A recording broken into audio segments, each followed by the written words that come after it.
Good afternoon. Please welcome the Penn Dental School of Medicine, class of 2024.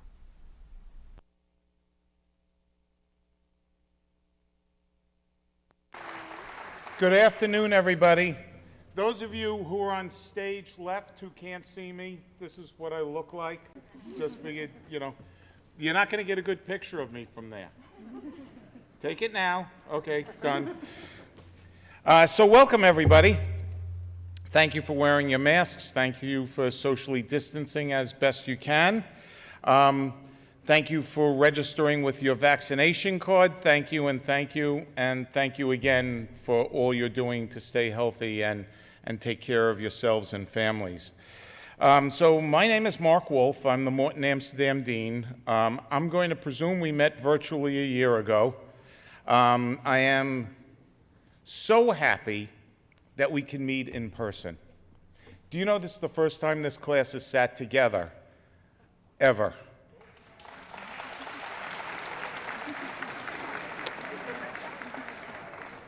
So I need to welcome friends and family. We don't have a lot of faculty here for spacing, but they're watching. Welcome. Staff, students. The class of 2024 are an incredible group of people that have just undergone so much in a single year, and it's hard to believe. We're gathering here today to celebrate the white coat ceremony for them, but they already have them on. We did that a year ago.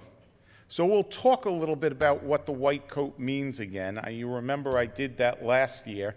It's not the same script, so pay attention. We're gathering here. That's remarkable.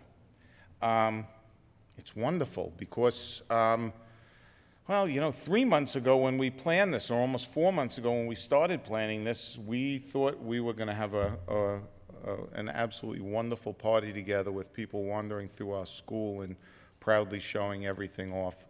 Things haven't quite worked out that way. Some people are virtual because of concerns that we have for small children and unvaccinated in an auditorium in a setting like this. We could not, in our own conscience, allow them to be together. Even if we are all masking, we're just not comfortable with our social distancing.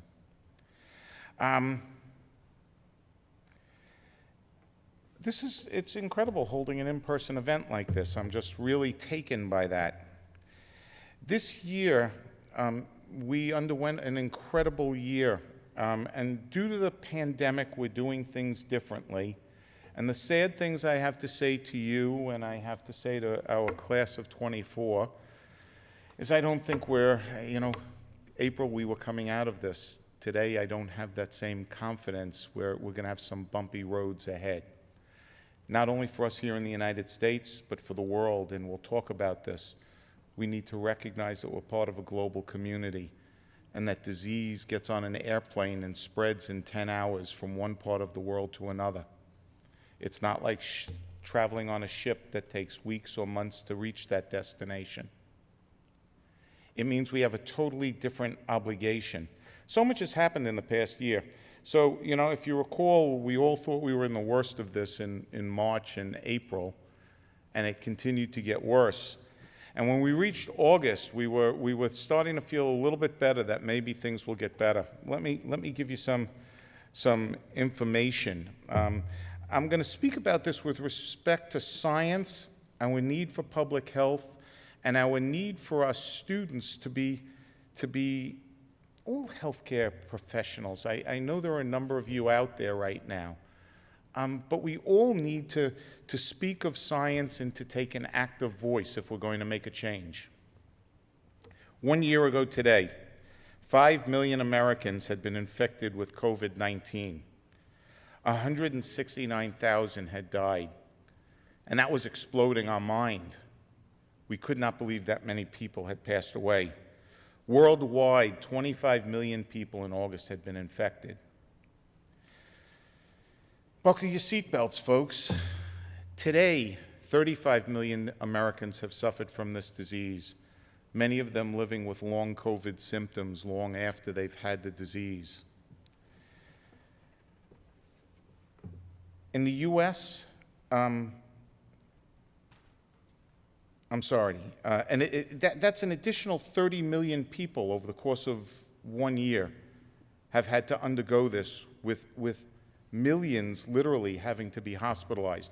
Untold hospital costs and expenses, money that was taken out of every one of our pockets that could have gone for improving health, went to sustain our lives and the lives of the people around us. It's not without cost.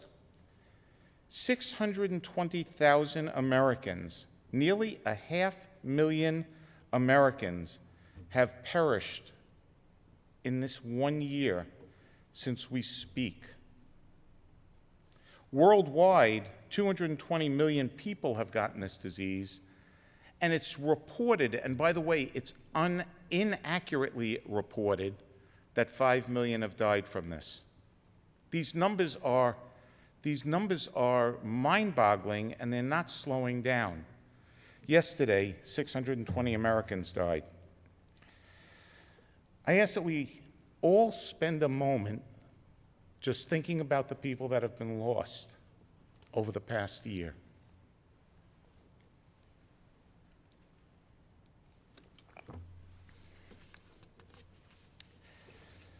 So, what does this have to do with a white coat ceremony? And if I can turn to page 2, I can get to that. No, it's not your page 2, it's my page 2. I didn't finish writing this until 8 o'clock this morning.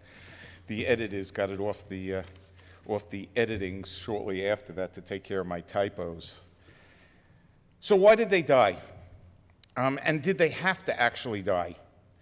Is there anything that we as a society, that we as a community, that you and I and our profession together could do differently that might change this outcome? We failed as individuals to be smart consumers of science. As part of the healthcare system, we have failed to be effective representatives of science. As professionals, we have failed to be skilled and trusted public health communicators of the science.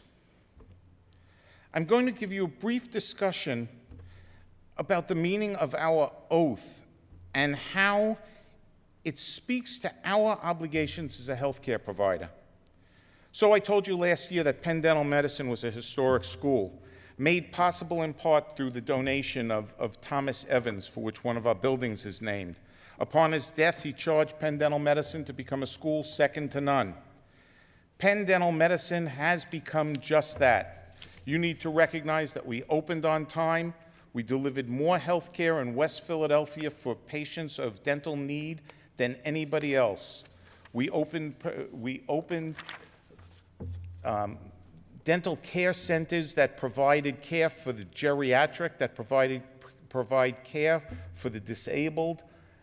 We met the need. They met the need.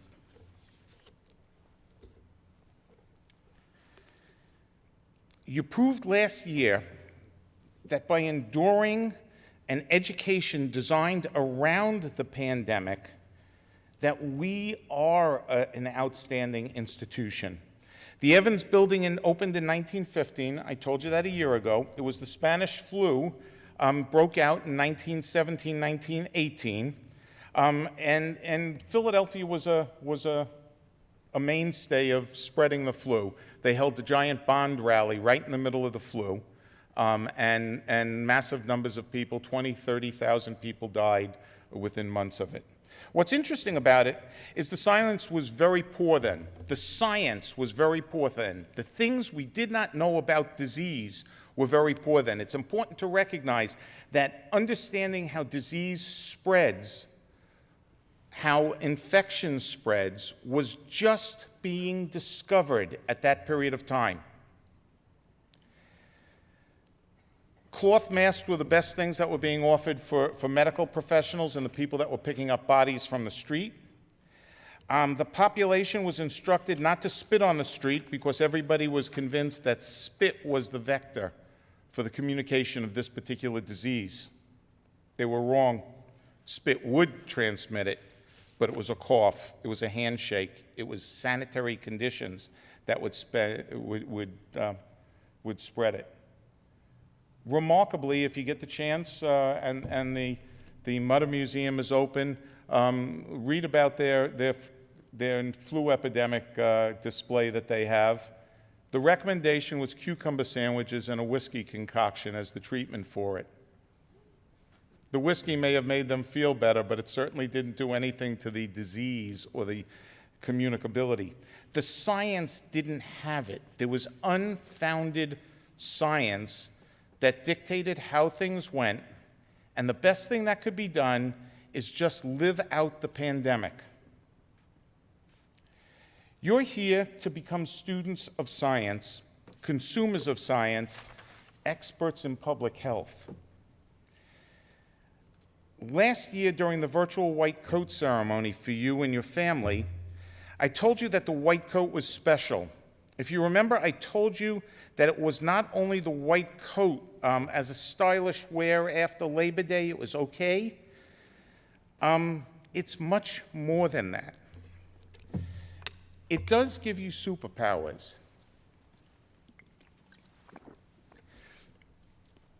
I told you that this is a ritual, the white coat ceremony. It didn't exist in the early 90s. Schools started using it as we went through the 90s. First at Columbia Medical School was to adopt it, and it slowly was adopted through the majority of schools. Some schools hand out the white coat as if it were the secret handshake. When you walk into school, here's your white coat. But it's actually not that. Not at all. You're becoming a professional in a healing art. There are obligations that we take on that requires us 24 hours a day, 365 days a year to be responsible, even when it's hard, even when it's painful. People know you're important because you're going to have a Penn doctorate attached to your name. Any doctorate, people know that you're important, but a Penn doctorate is special. I believe that the meaning behind the white coat is what we do, not what we wear.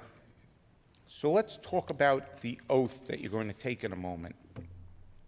There's only 16 pages of this. We're up to page 3. You know, that's the benefit of being dean. You capture the moment. They can't get up. They're not going to walk out. I won't sign their diploma. Not really. I would sign it anyway. It's okay. Don't walk out. The oath says more to a patient than I follow infection control guidelines that Lister had intended. As a matter of fact, most patients don't associate the coat with infection control. They associate the white coat with intellect, with guidance. And as a matter of fact, dentists are the most trusted profession amongst the public.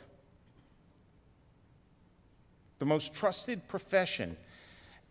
And that's important. It says to the public that you're smart and well-educated, and I can tell you that they're all smart and well-educated, no matter how hard they have to try and no matter how many times they had to do that wax up over again. And just drop that 1/10 of a millimeter in the distal over there, just a little bit. It'll be perfect in a few minutes. What am I talking about? They know. We know they're smart. They're here at Penn. They're going to do wonderful things. They're going to be well-educated in the ways of science. We're going to make them consumers of science. The oath obligates us to be translators of science for those that don't understand it as well.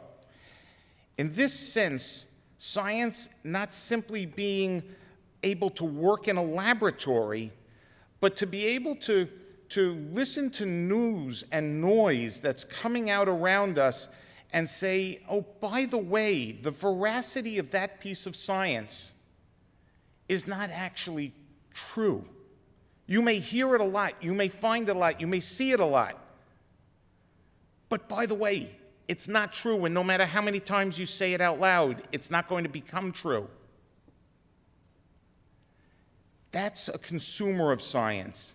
That's an advocate. It's also when science comes out, you say, you know, I just don't believe this. It does not add up right. Let me look into that. It's looking to find the answer and make sure that the science we speak is actually the best available science at the moment.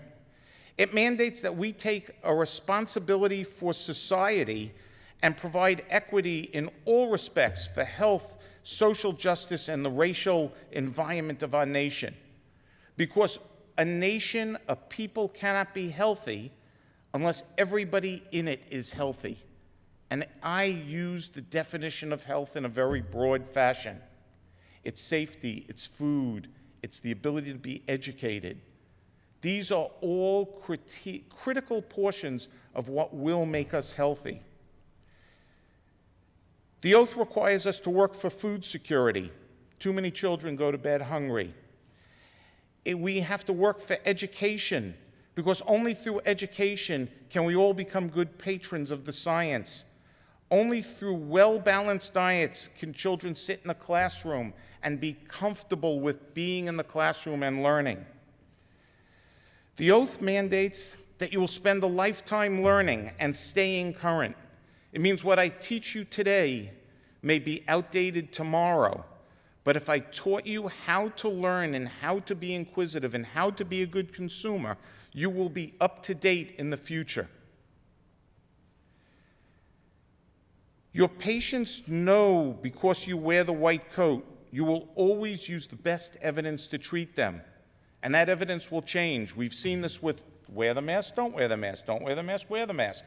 You can't get a better example than that. Situations are changing, science is changing, the information is changing. We must stay agile. The oath mandates that you always place your patient's best interest above your own personal interest, and that you practice with honesty and integrity in all respects related to providing care. It requires you become a national example in leadership. It requires that whether we're talking about the PTA or we're talking about the soccer team, you have to step up to leadership, because your education, who you are, makes you that important person. The oath mandates that you be compassionate in treatment for your patients and respect their dignity and privacy no matter who or where your patient is. Wearing the white coat means a lot. We're down to the last of the 16 pages. So the oath that you take today comes with some awesome expectations. Traditionally, your faculty put the white coat on you. Your faculty believe, in fact, expect you will fulfill the public expectations of who should be a professional and have the privileges that are shared with professionals. Wearing the white coat means a whole lot more. Today, we will reaffirm our oath. It means you agree to fulfill the mandates of our profession.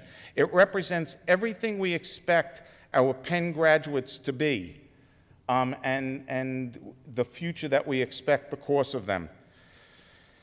Congratulations for making it through this first year. It was crazy.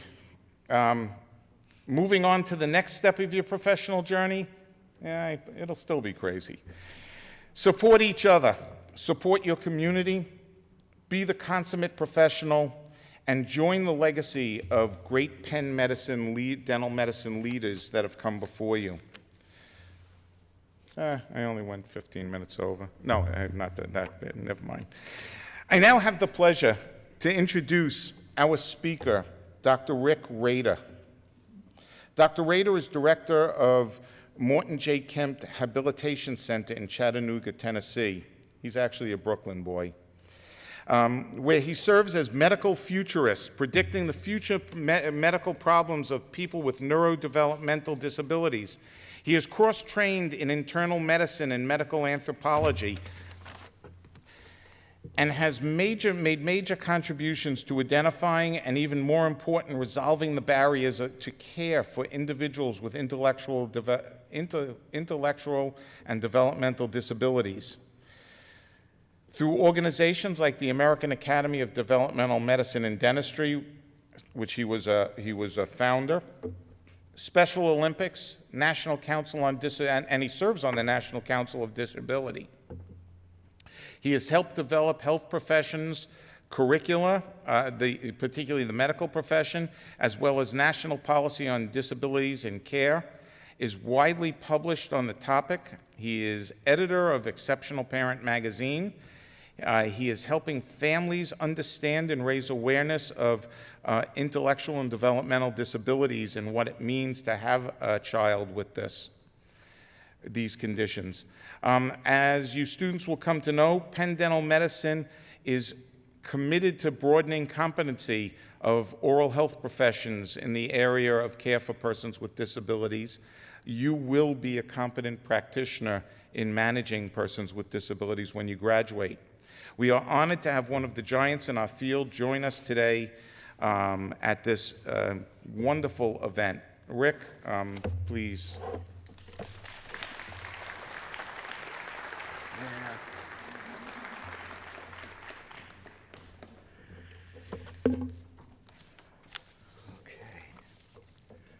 Well, thank you, Dean Wolf, for the invitation to come and join you. As a physician, I feel a little out of my league here. Welcome to the class of 2024, and welcome to the parents, families, friends, and faculty. We also welcome the spirits of Pierre Fouchard, the father of dentistry, and Green Vardaman Black, the father of modern American dentistry.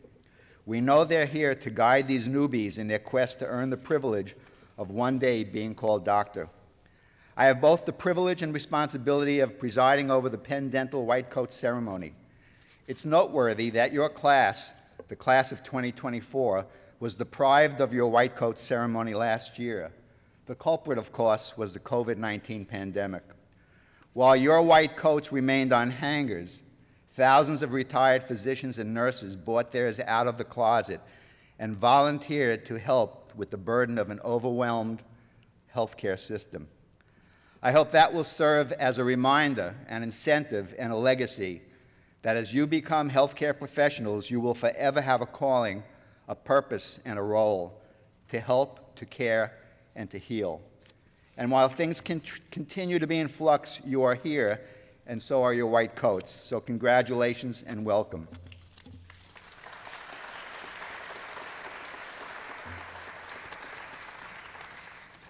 So, let's see.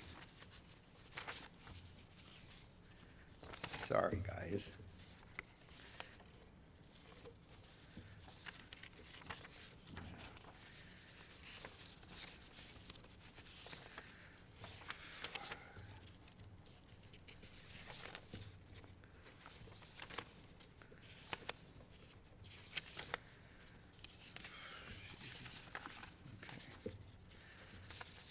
So, as a physician, whenever I am presenting to an audience, I am obligated to provide a disclaimer, just so you know if there's any conflict of interest. So here's mine. I'm not a dentist. As a rural medical officer in Africa, I had to pull several teeth, and without any training, experience, or knowledge, it was harrowing. Just how sweaty my hands were was only known to me. Later that afternoon, I buried my underwear in the African bush. So I pulled some teeth, and in addition to that, I've also had a bad toothache. And I understood why Shakespeare, in Much Ado About Nothing, remarked, "There was never yet a philosopher that could endure the toothache patiently." Not that either qualifies me as a physician to help fit you in your first white coats. So perhaps I owe you an explanation of how I got here. My older brother, Phil, is a dentist. And way back in the 1970s, when he applied to dental school, you had to carve a piece of chalk to exact specifications as part of your entrance exam. I watched him practice for hours and was fascinated how it took shape. I thought that looked pretty interesting and thought that maybe I should go to dental school. So he hands me a piece of chalk, a spec sheet, and a dull wooden-handled knife and sends me on my way. A few days later, I handed him my finished product and finished while he examined it. He brought it up to his eyes, put his fingers across one edge, and then flipped it back to me and said, go to medical school. And I did. So I became a physician because I couldn't carve chalk. But I have always admired dentistry and dentists. My career has led me into the specialty of intellectual and developmental disabilities, where I learned that the #1 unmet healthcare need of this marginalized and stigmatized population was oral and dental health. And I became an advocate for improving the oral health outcomes of individuals with intellectual disabilities. And from across the aisle, I collaborated with dentists from the special needs arena in advocating for training, competency, and access to optimal oral health for this undeserved and neglected patient population. Over 50 years ago, in a crowded lecture hall on the first day of organic chemistry, you could hear a pin drop. At least in those days, organic chemistry was known as the dream breaker, because that's where the pre-meds and pre-dent students were weeded out. And I heard that the professor instructed the class, look to your left and look to your right, because one of you won't be here next semester. And he was right. I was lucky, of course, I wasn't there that day because I had lacrosse practice and never heard the warning. So who knows what would have happened. So I want to borrow that scenario and tell you to look to your left and to look to your right, because one of you will never welcome patients with disabilities into your practice. One of you will never experience the purity and rewards of treating someone who may not be able to express their appreciation for your skills and empathy or even remember your name. But I don't have to say that, because thanks to your dean and the commitment of Penn Dental, you will have the opportunity to learn what true, unadulterated, no-nonsense caring for another human is all about. Dr. Wolf is a leader in special care dentistry, and you will have the opportunity, the privilege, and the challenge to see where you stand as a clinician, as a humanist, and a respected member of the dental community. And even if you only see a few of these exceptional patients in your practice, your skills, wisdom, perspective, and rewards will be elevated, fortified, and impacted beyond your imagination. To justify my being here and earn my keep, here's a pearl for you. When I was a medical student, and right before we were brought into the clinic for the first time, one of my classmates asked our supervising professor a very insightful question. What do we tell our patients when they ask if we've ever done this on a live patient before? The professor thought for a moment and said, tell them you've done a number of these procedures. After all, 0 is a number. While this response served to enlighten the mood, it also touched on something very important. Patients care about how much experience their clinicians have. Patients want their dentist to have done whatever they're doing a number of times.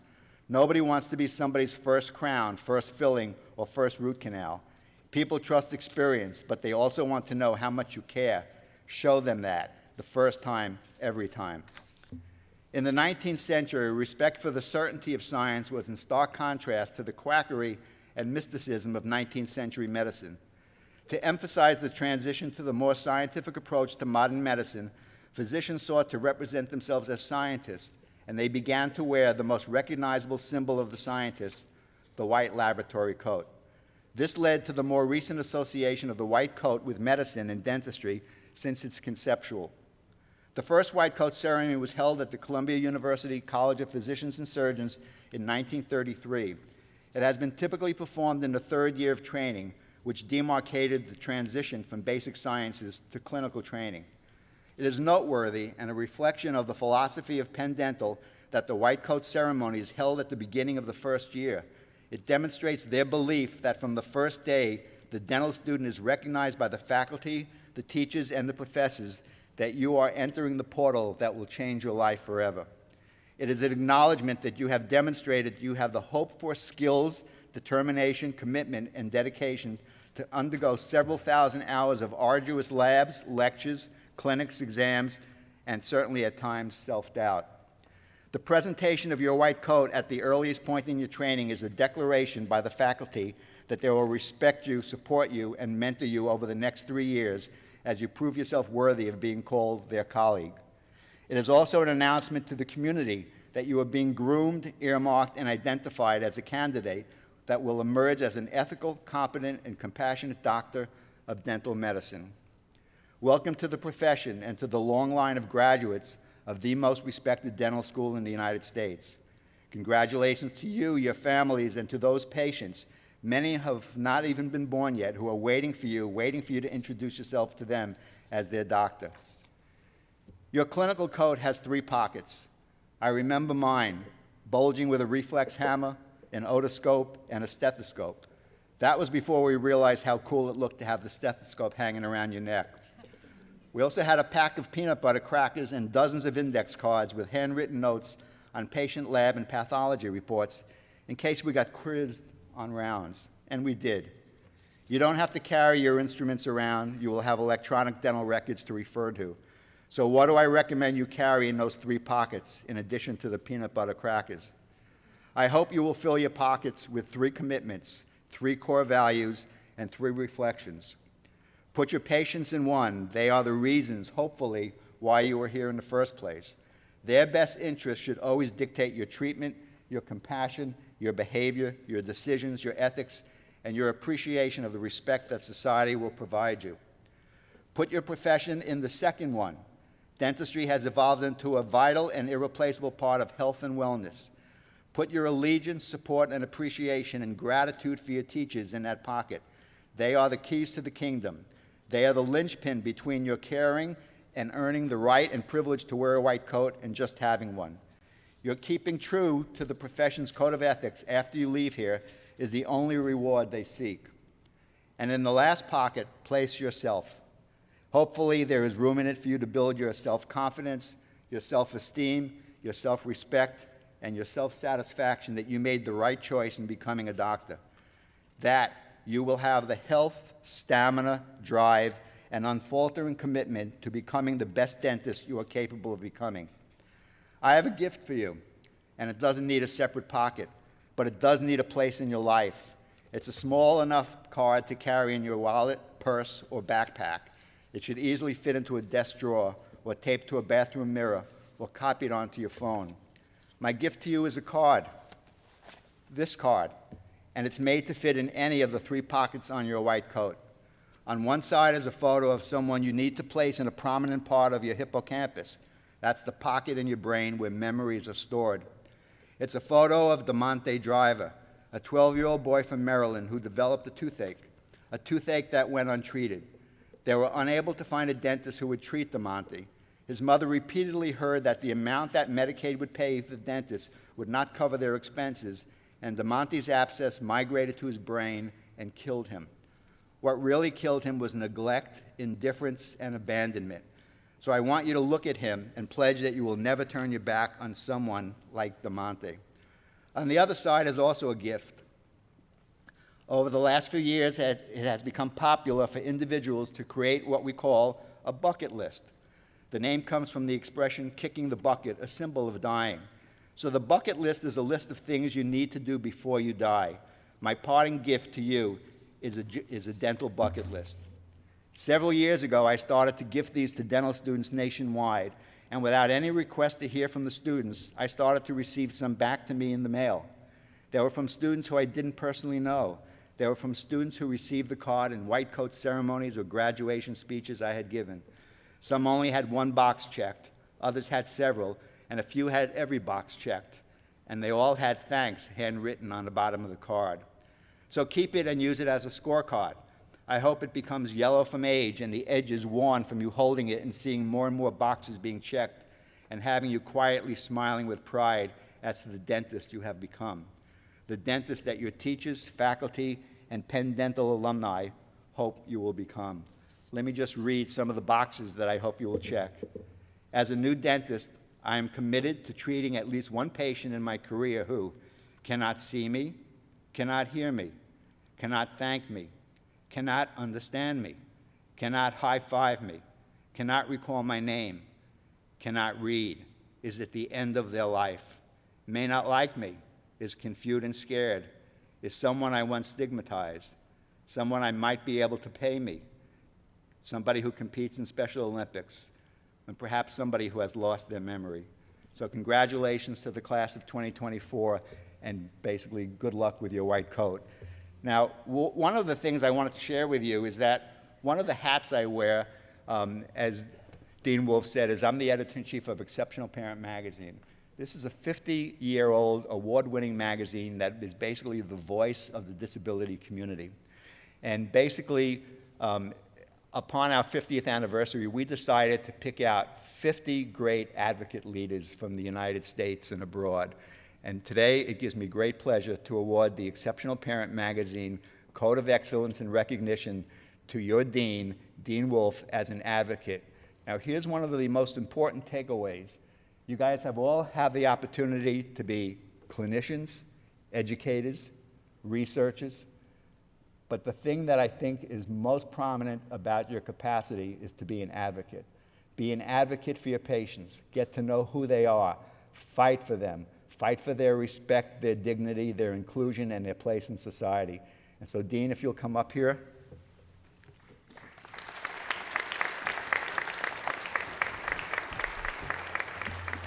Let me read this to you. Be it known to all that upon the recommendations of the Editorial Advisory Board, Exceptional Parent Magazine has selected Mark S. Wolf, DDS, PhD, as an honored advocate hero.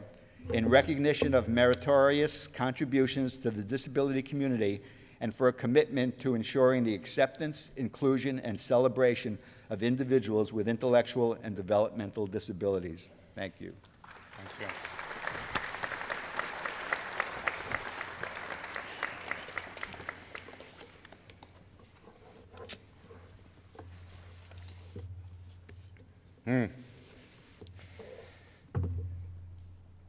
Thank you. Most appreciated. Call your mother. You know, here, we've got another hour. Margaret just passed out in the back.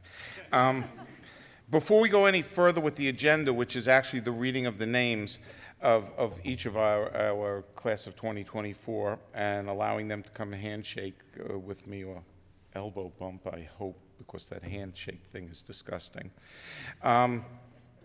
Pre-COVID, it was disgusting. Now it might be even worse. I'd like to mention another giant in the field of advocacy for persons with disability who's with us on this occasion. Dr. Steve Perlman, who happens to be an adjunct professor in our division of pediatric dentistry, is founder of the Special Smiles, an oral health initiative at Special Olympics. He's co-founder with Rick of AADMD. He is an advisor to the President's Committee for Persons with Intellectual Disabilities. For me, he's been an invaluable advisor on how to advance in this field of advocating for persons with disabilities. I hate admitting it, but he's a former professor, or he's still a professor, formerly worked at Boston University, but he is with us at this time, and I want to thank him for joining today and taking the time to both see our new facility and to help advocate for all persons with disabilities. Please, Steve, if you would stand for one moment.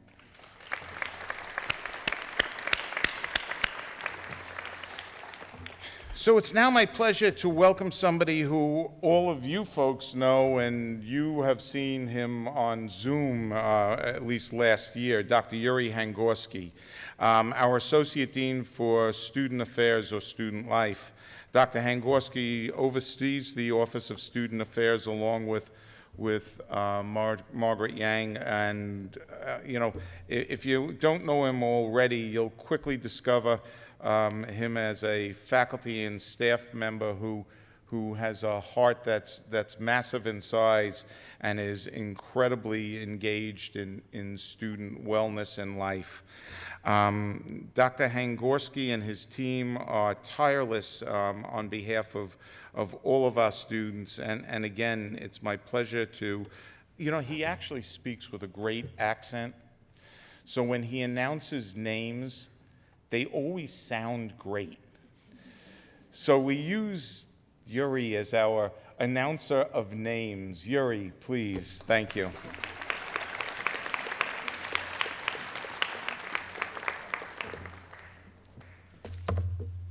Thank you, Mark, and it's welcome all of you. Great to see you actually do exist in person.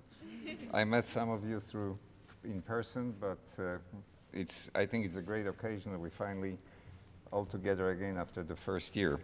So what we're going to do now, I'm going to call your name in alphabetical order. You will be congratulated by the dean, and photograph will be taken, which will be then downloaded. Every year I ask to hold the applause till the end. I'm not always successful, but try your best.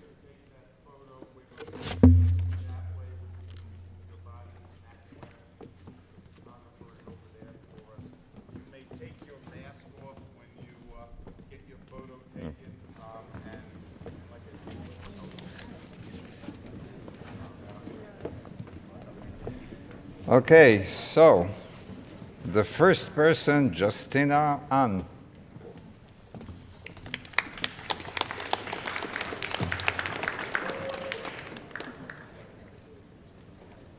Nira Algazaz.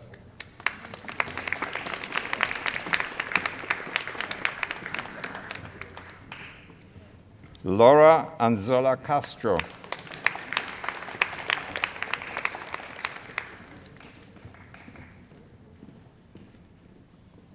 Nneka Atupulazi.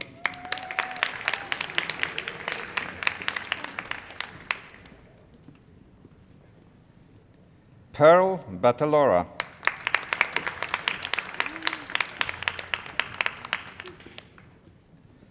Kristen Belger.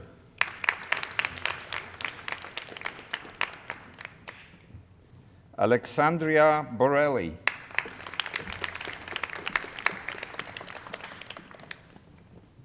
Aaron Bradley.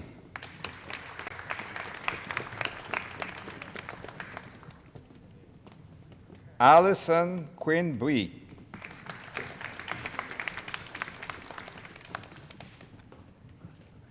Yu Chi Sao.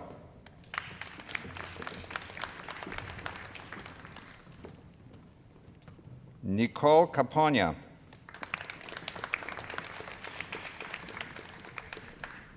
Jonathan Karakapa. Kathleen Karshidi.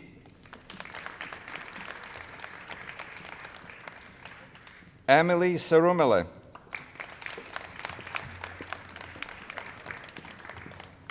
Travis Sherman. Alexander Khmelinsky. Hannah Cho.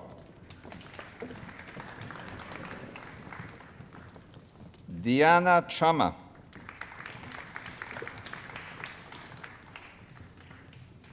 Gabriela Ciancimino.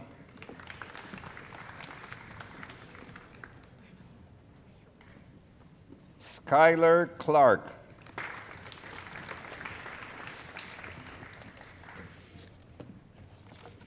Alyssa Curry.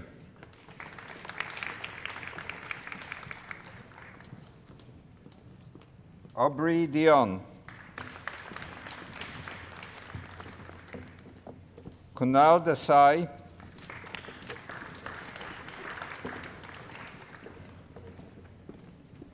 Prachi Desai.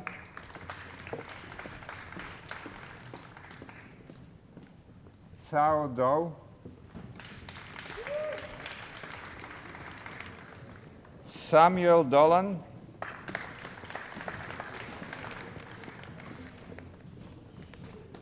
Makwachi Ekwunife.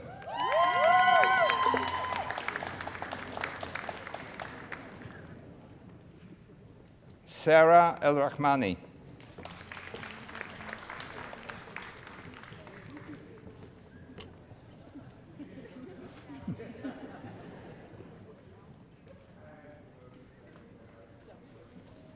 Paul Espiritu.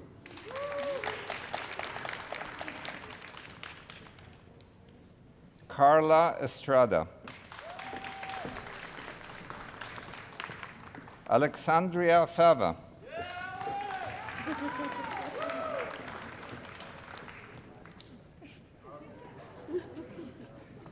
Ariela Feitelberg.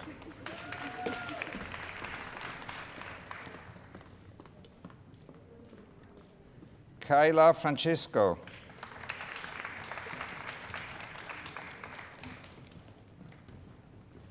Ria Godasra.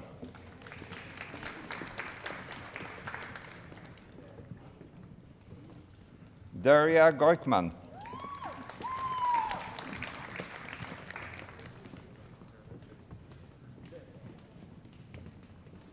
Joanna Haddad.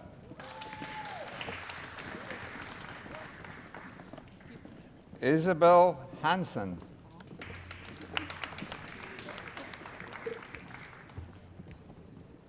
Brett Harrell.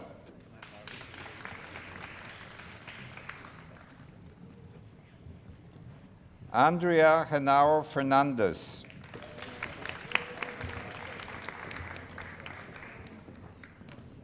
Matthew Hirschberger.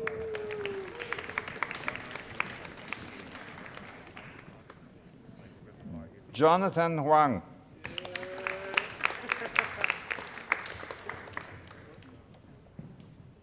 Shaheen J. Singh.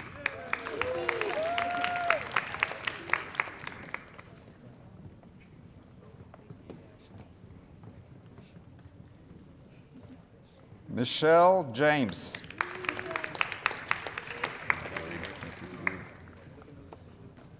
Nicholas Johnston.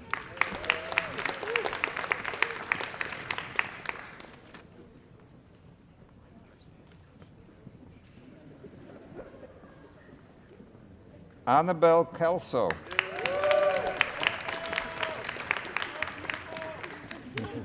Brett Kim.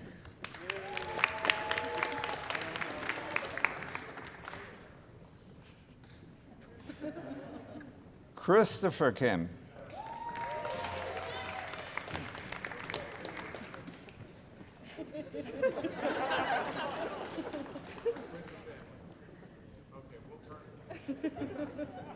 Kim Kyaol.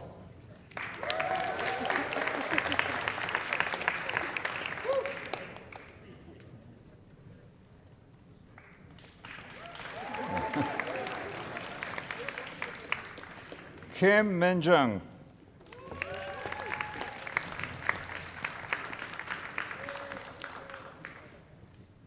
Ian Kosowski.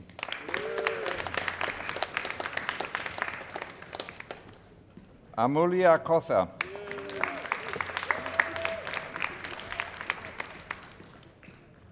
Alexander Lam.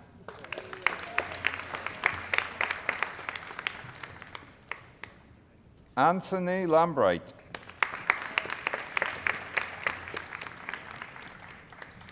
Jarrett Layton.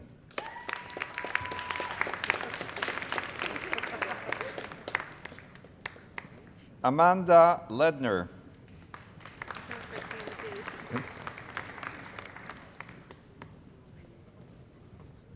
Wenyan Lei.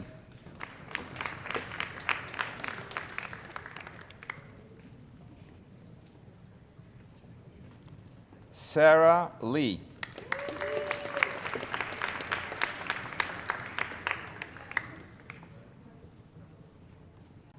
Alice Lin.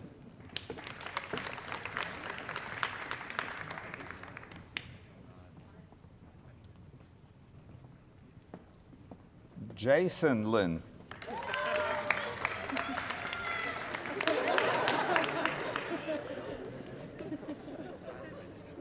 Amy Liu.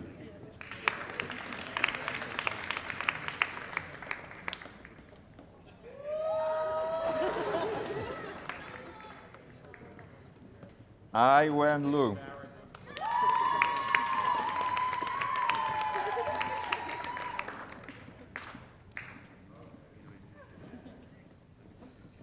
Sergey Loktu.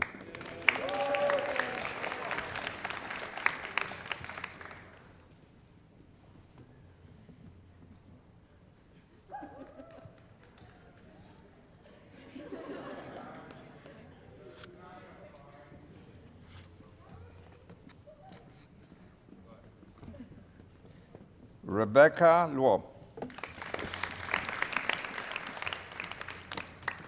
Tiffany Lynch.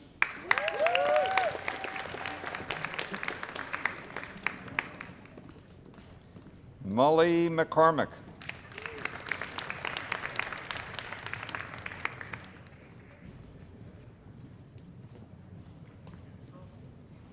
Meredith McEachern.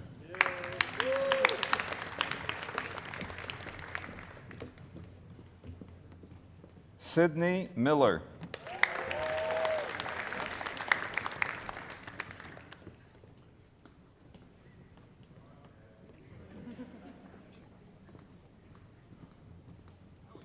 Isabella Monticello.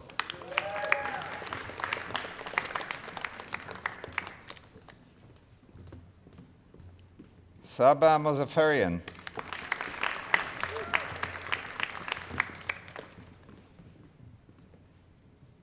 Justin Muir.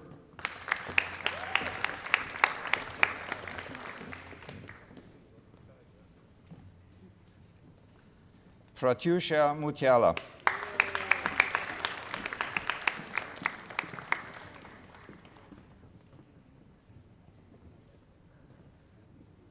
Stephanie Eng.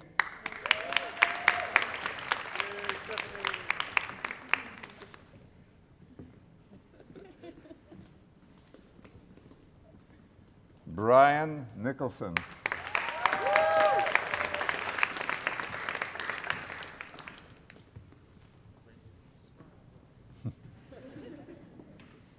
Nushin Nursalehi.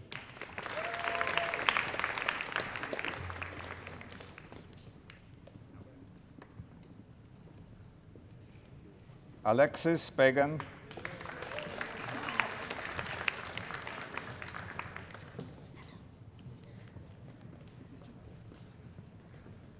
Domenica Paredes.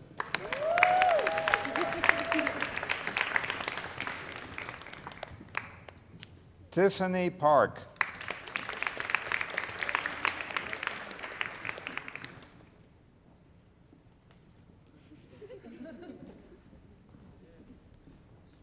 Deep Patel.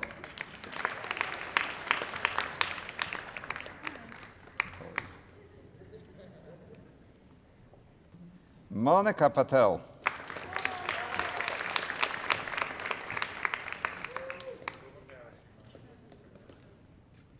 Terrell Patel.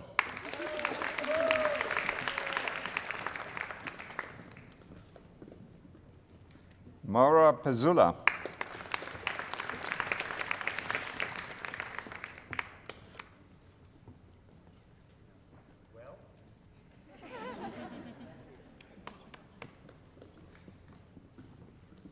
Jayue Chu.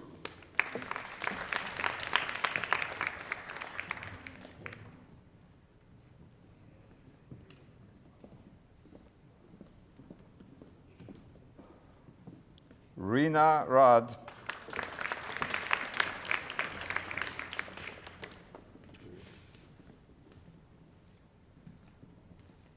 Anwar Radwan.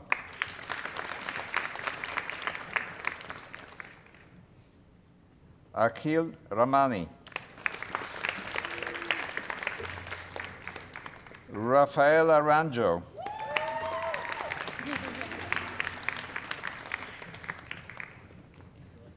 Sophia Rappaport.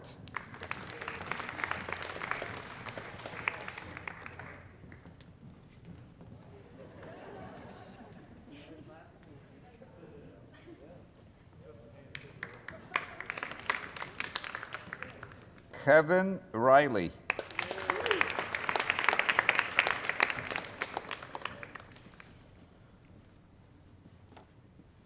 Amanda Reisman.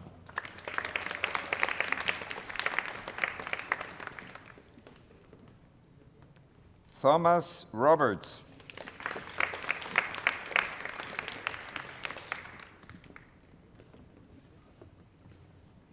Josephine Russ.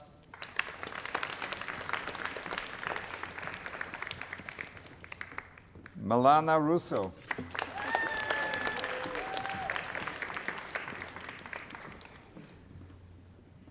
Anaita Sabet Payman.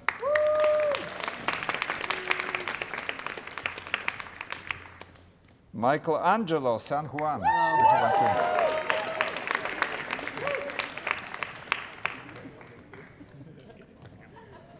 Saryu Sangani.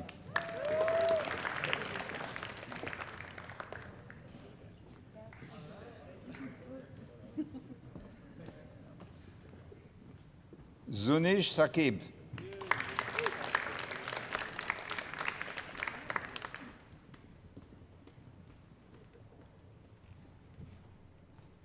Muhammad Shama.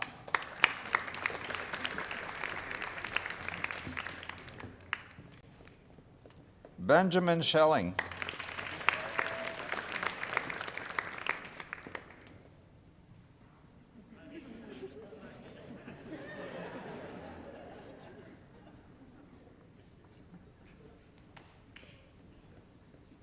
Jia Jiashi. She's not here, okay. Ani Stino.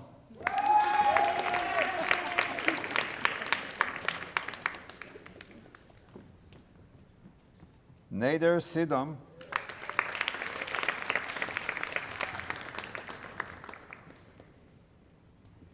Joanna Smazinski.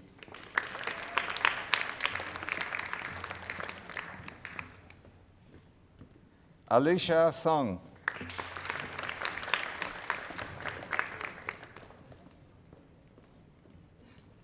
Anna Song.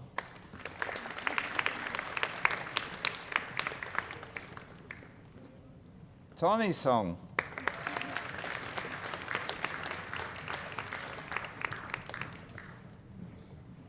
Cassidy Steen.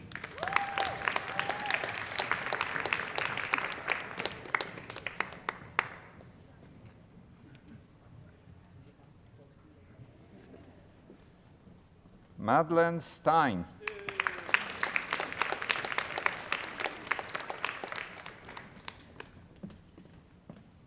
Steven Stein.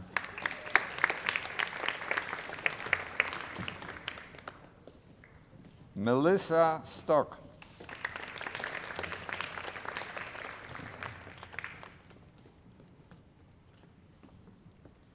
Julia Shernicki.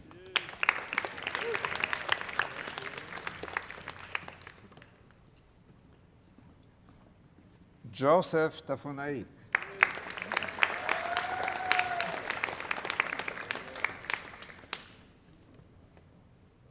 Chintan Thakur.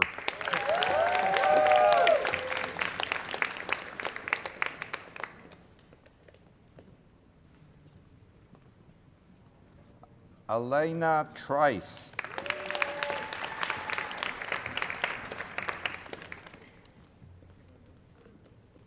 Nilam Vora.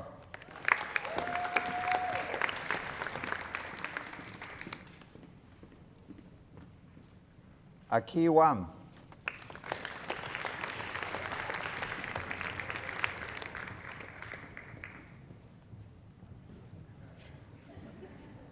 Casey Wachowski.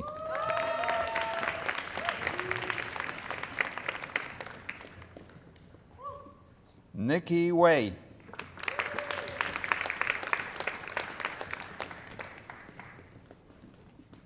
Logan West.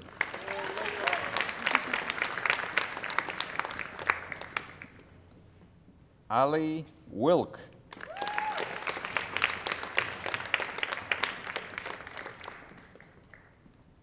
Emma Wilkinson.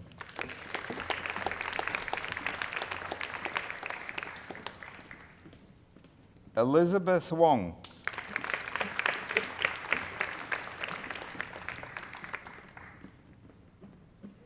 Hillary Wong.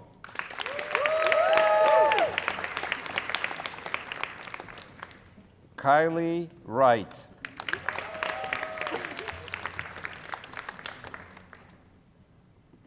Zhujing Su.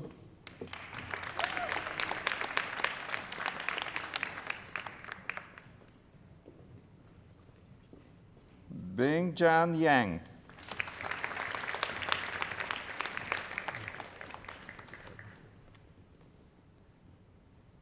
Jonathan Young.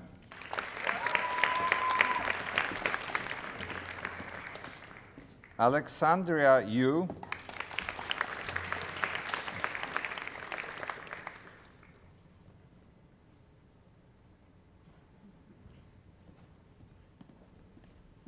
You are you.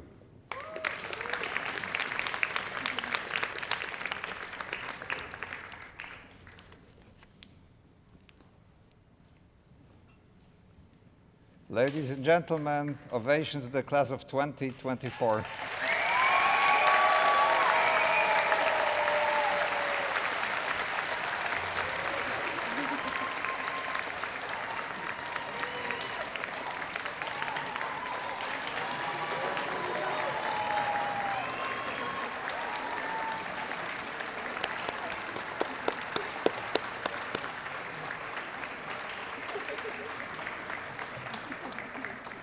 Thank you all. Now we're coming to an important part of our ceremony, and that is the professional pledge. I would like to invite our Associate Dean of Graduate Studies and Student Research, Dr. Esra Schenger, to the podium to lead the class of 2024 in the Penn Dental Medicine Professional Pledge.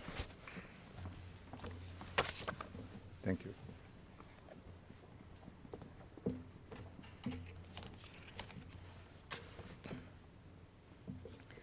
The class of 2024 will now recite the professional pledge found in your program.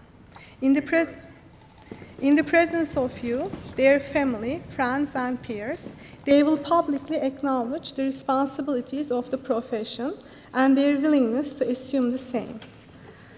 Well, I was going to ask the class to rise, but they did that already. Okay, please repeat each line after I have recited it. As I enter the dental medicine profession, I vow to keep this pledge and practice these stipulations. As I enter the dental medicine profession, I vow to keep this pledge and practice these stipulations. I understand that my primary responsibility is to my patients. I understand that my primary responsibility is to my patients. To the best of my ability, I will embrace the highest standards of oral health care and treat all individuals under my care with respect and honesty, always placing the needs of my patients and community first above my own. To the best of my ability, I will embrace the highest standards of oral health care and treat all individuals under my care with respect and honesty, always placing the needs of my patients and community first above my own. I accept the responsibility to maintain my competence through the continued pursuit of new knowledge and skills in the practice of my profession. I accept the responsibility to maintain my competence through the continued pursuit of new knowledge and skills in the practice of my profession. I will conduct myself with integrity, treat my colleagues with respect, and wherever possible, work to advance the oral health of society. I will conduct myself with integrity, treat my colleagues with respect, and wherever possible, work to advance the oral health of society. I shall faithfully observe the principles of ethics and codes of professionalism encountered during my dental training and beyond. I shall faithfully observe the principles of ethics and codes of professionalism encountered during my dental training and beyond. All this I pledge with pride in Penn Dental Medicine's heritage and my commitment to the profession and the public I serve. All this I pledge with pride in Penn Dental Medicine's heritage and my commitment to the profession and the public I serve. Congratulations. You may be seated.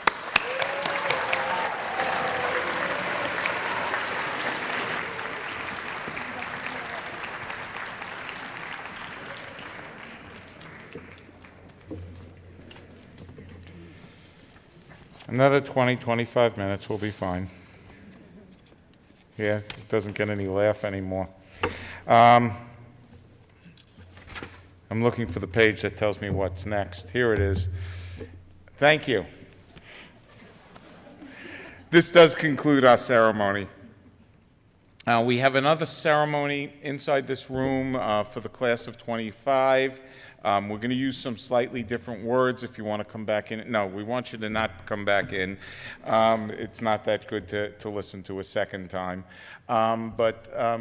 We have very abbreviated refreshments outside for you to enjoy. I promise we will find another venue in the future for us to bring everybody together and actually do right and party appropriately. Pictures can be taken under the Annenberg Pavilion tent outside. I present you the class of 2024.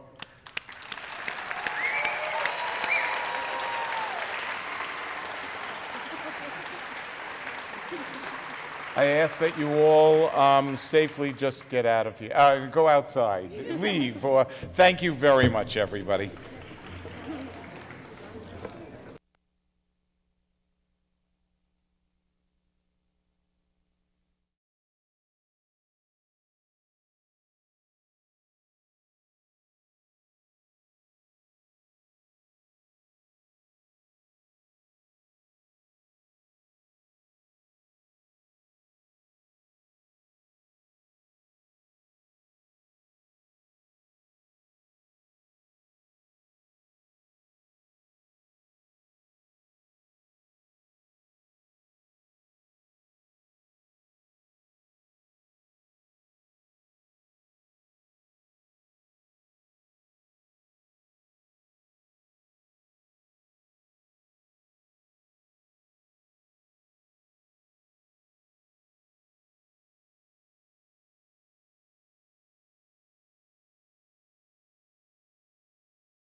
Good afternoon. Please welcome the Penn Dental School of Medicine class of 2025.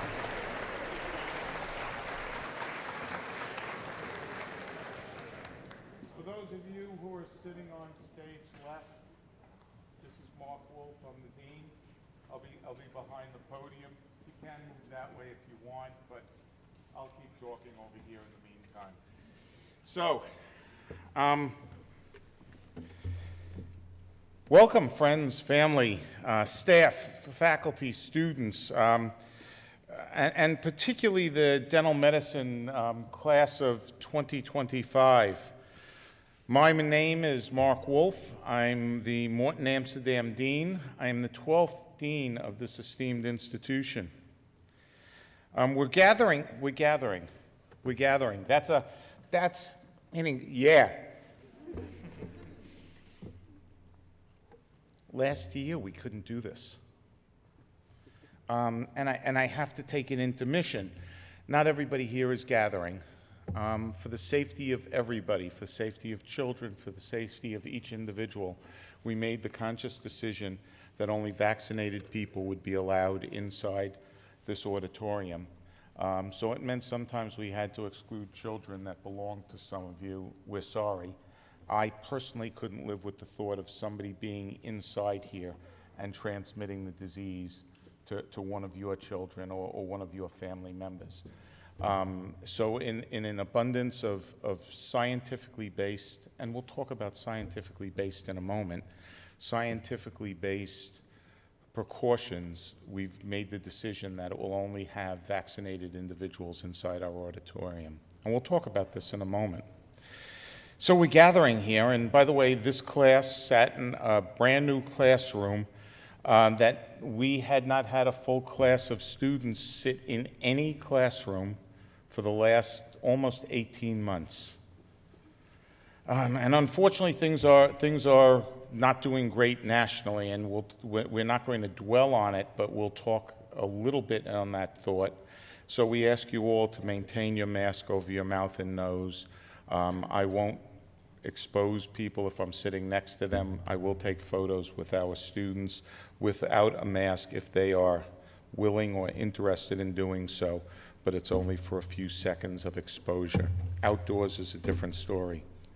You know, I really love gatherings like this, and normally you'll find out, you'll have to wait till graduation, but we do a really nice party. These aren't the times for parties. These are the times for us to be careful with each other and for each other, and we'll talk about that in a moment. These are, I hate the word unprecedented times, and this is an unprecedented pandemic.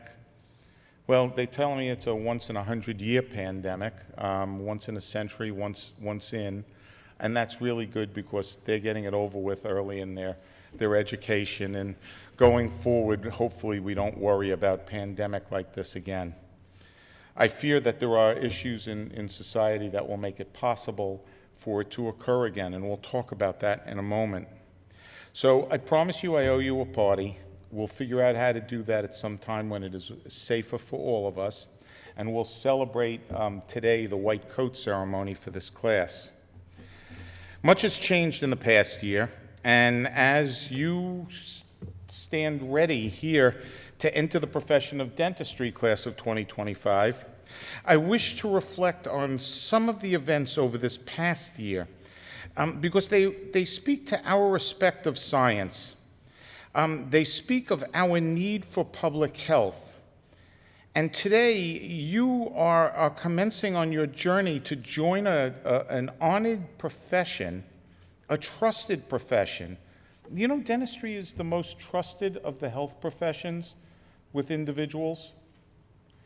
This trust has a tremendous burden on us. You're becoming a healthcare professional.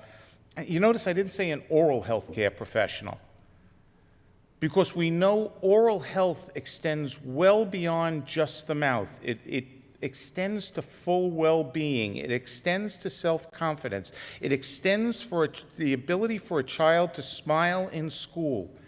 it extends. We get to do great stuff as dentists. And you'll find out over the years that I'm a great advocate for dentistry. I think it's the best profession available. But they are becoming healthcare professionals. Each of you will be expected to lead in the future. And I'll talk about the leadership, because it can be small leadership or big leadership, but you must step up to the endowment, the honor that you're getting, and lead. So remarkably, if let's take the time machine back.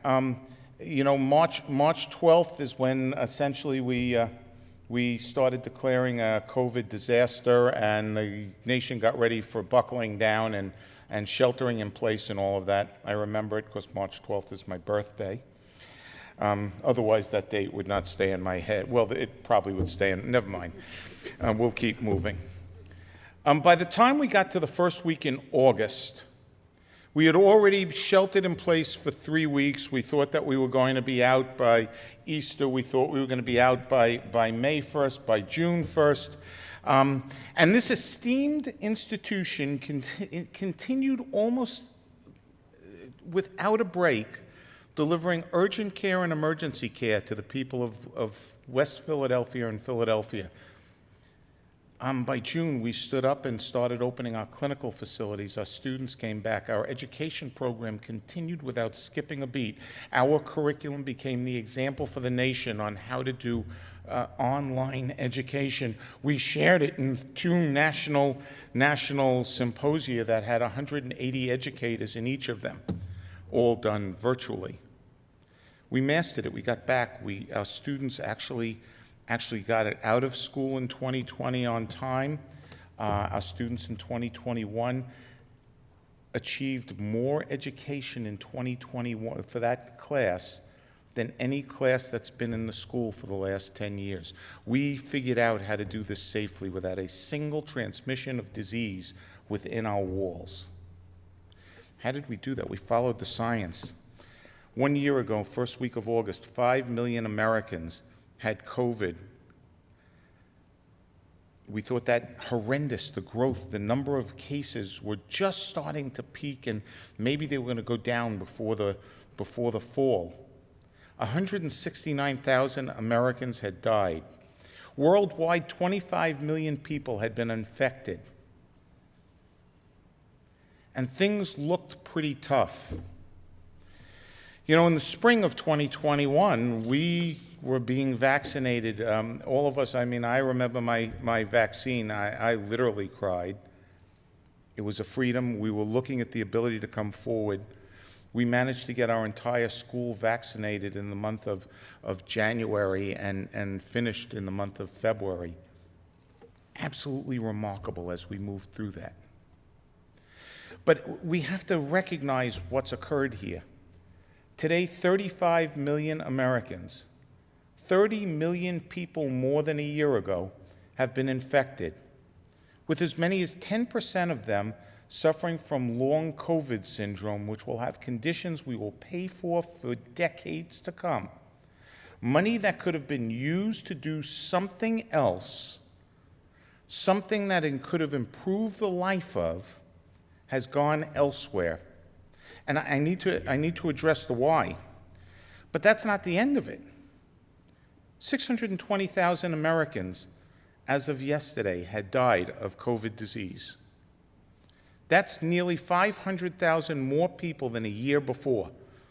Despite the fact that we have come out with vaccines, treatment has improved slightly, but not greatly. Nearly 500,000 Americans perished during this year since last August. But in the world, 202 million people have been infected, and 5 million people have died worldwide. And that's a problem, everybody. Because, you know, if the disease is ravaging in the world, it's a 10-hour, 12-hour, 17-hour flight from anywhere to right next door. We have to figure out how to manage this worldwide. We have to figure out how to do this common sense. Yesterday, 620 Americans died of COVID-19. Why did they die? Did they have to die? Is there something that we, you, I, our profession together could have done differently? We have failed as individuals to be the smart consumers of science. We, as part of a healthcare system, we have failed to be effective representatives of science. We, as professionals, have failed to be the skilled and trusted public health communicators of the science. I'm going to briefly discuss the meaning of our oath and how it speaks to our obligation as a healthcare provider to change the world.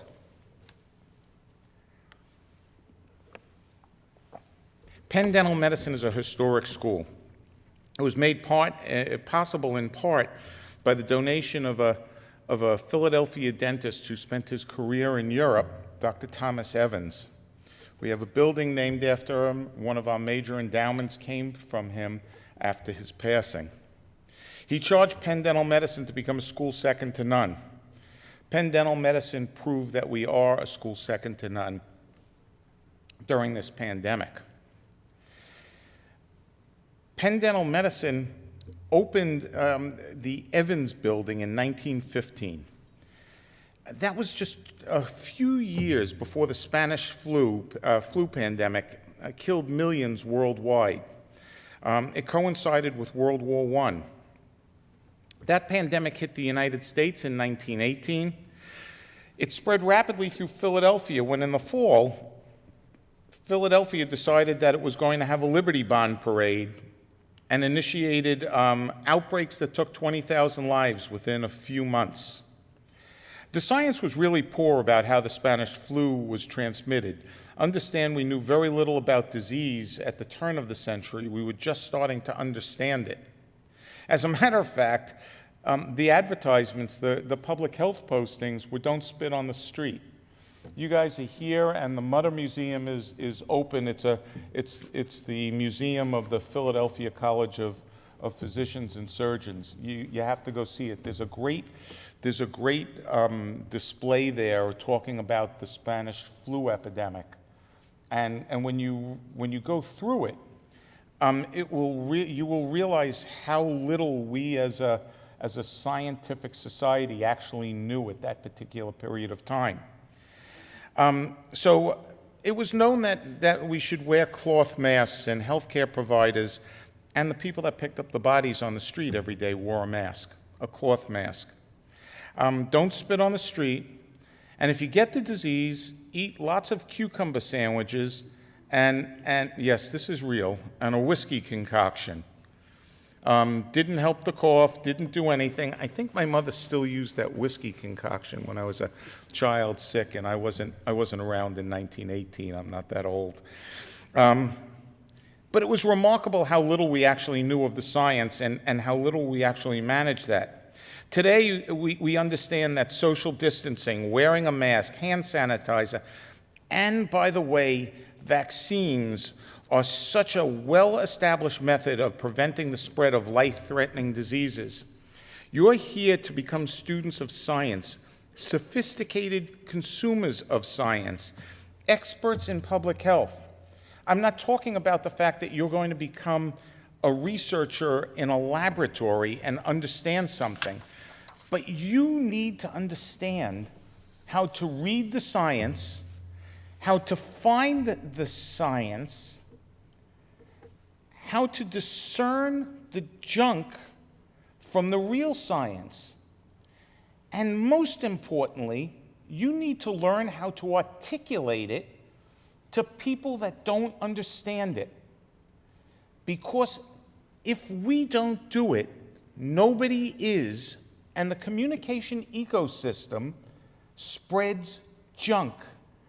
And the fact that you find it on the internet doesn't equal science. And you need to learn how to decipher that and then translate it for people that may not understand it.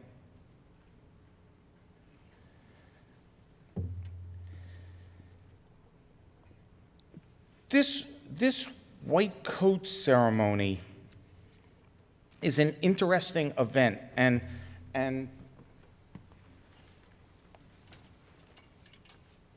they left it buttoned just to see my dexterity.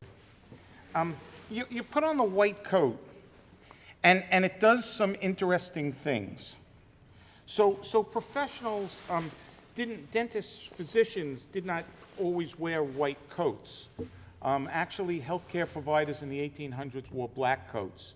It wasn't until we got to near the 1880s that white symbolized cleanliness and purity, and people started wearing it and associating it with health instead of disease. The white coat may make you look a little thinner. People see you wearing a white doctor's coat, a white healthcare provider coat, and they instantly think you're smarter. Now, I have to tell you something about this white coat. So the truth is, we know that you're all really smart. A, because you chose Penn Dental Medicine. B, because we chose you. We didn't choose any people that aren't really smart, that aren't really capable, that can't do the science and can't understand where we're going. The coat gets us all sorts of special privilege, you know. Maybe it improves our ability to get reservations in a restaurant. Not really, by the way. And today it's considered disgusting if you wear a white coat to the restaurant. Maybe it's a secret handshake and people respect each other. But I actually don't look at it that way. The white coat, the reason why you didn't walk in wearing it is because you haven't been entrusted and endowed by your professors and the people that will teach you with the fact that they trust that you will withhold and uphold the highest standards of a profession. And that is, in part, what the white coat stands for. The white coat ceremony is clearly a ritual, and it's a ritual that started at Columbia University, caught on over time, and has become much more common. I actually protested against white coat ceremonies in the first days of dental school. What does this class actually know about professionalism, about the massive responsibility that's going to be upon them? And then I realized part of what we do with the white coat is invite them to participate in becoming that professional and taking up that stand and actually moving forward. The responsibilities of being a professional are 24-hour, 7-day-a-week, 365 days a year. You don't get not to be a professional. This is a transition from everything that you did before. It's a transition into a great, trusted position in society. Health providers wear the white coat as if it was a tuxedo at a formal affair. But they put it on because it means something, and we want it to mean something to you. The white coat ceremony, taking an oath of professionalism, is just so important from where we go forward. It's a ritual, like placing a wedding ring on the finger of somebody that you love, that you will be faithful, that you will do certain things, that there are certain expectations. That's the white coat. People are going to know that you're an important individual, that you are smart, that you have capability, and they're going to listen to what you say.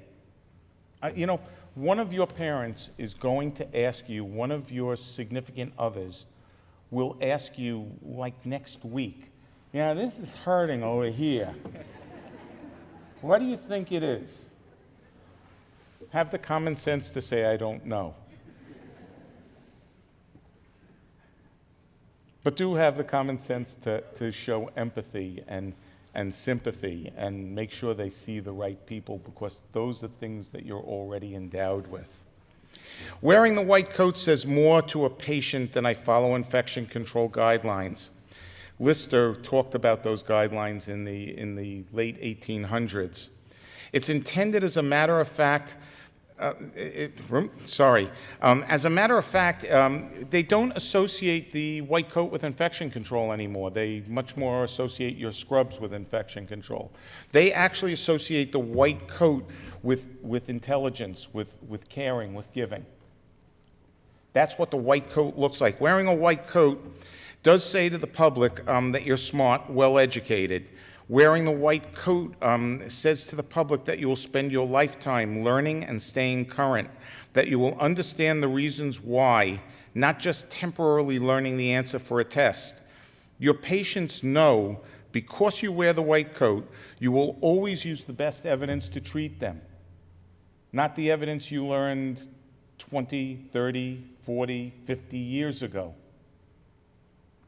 Not the stuff that, well, it works in my hands. You will use best evidence to make the decisions on how best to treat your patients.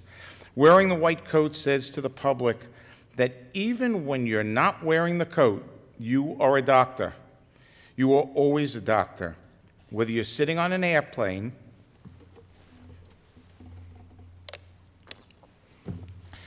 and that announcement comes asking for assistance, you're supposed to stand up and do it. The white coat tells the public that you're always a doctor and will be there for them. Do the right thing. Think about it. It's important.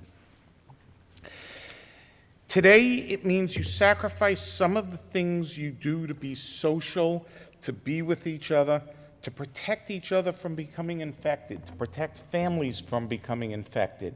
It is a sacrifice, but you are a professional now, and we expect you to move forward.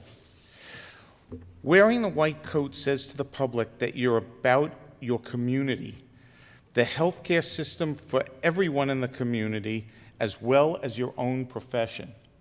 You have to care more, and I know you all cared. You did thousands of hours of volunteering, and you did all of this. You have to carry that for your lifetime. It's not just right now. Wearing the white coat tells the public that you always place their best interest ahead of your own personal interests, and that you practice with honesty and integrity. Wearing the white coat says to the public, you provide compassionate treatment for patients and respect their dignity and privacy. The white coat has a lot of significance in who we are. So, the oath you take today comes with some awesome expectations. Your faculty will place the white coat on you today, and they do that because they believe, in fact, they expect that you will fulfill the public expectations about who you should be as a professional. Wear the white coat with pride that it was placed by your faculty. Participating in the ceremony and putting on this white coat means that you agree to fulfill the mandates of our profession. Putting on the coat is much heavier than the fabric. It represents everything we expect our Penn graduates to be. So congratulations. It does make you look thinner. It's the only white you're allowed to wear after September. It comes with tremendous obligation personally and societally, and we are going to see to it that you fulfill that obligation. You come with a Penn Dental Medicine legacy and tattoo on you when we finish this school. We expect a lot of you. So congratulations on this process as we move forward. Thank you.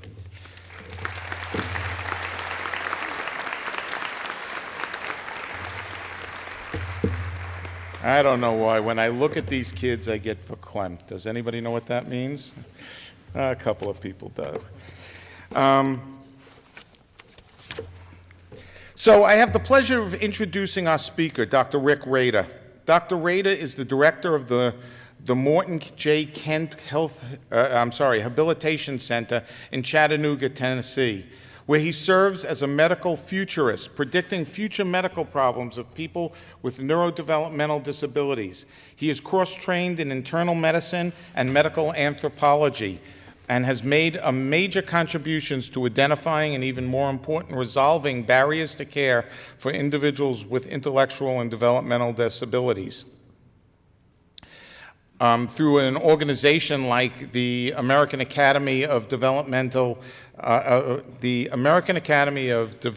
Medicine and Dentistry, AADMD, which he helped co-found, Special Olympics, and he is on the National Council of Disability, holding up the highest standards, hoping to help individuals with disabilities. He helped develop health profession curriculums, as well as national policy on disability care, and is widely published on the topic. He's editor-in-chief of Exceptional Parent magazine. As editor-in-chief, I should just read instead of trying to skip through and speed along. As editor-in-chief of Exceptional Parent magazine, he is helping families understand and raise awareness about intellectual and developmental disabilities. As students will come to know, Penn Dental Medicine is committed to and is broadening its commitment to making every dental graduate competent at managing persons with disabilities. We are honored to have one of the giants in the field join us today as we commence on your new adventure in academia. Dr. Rick Rader, please.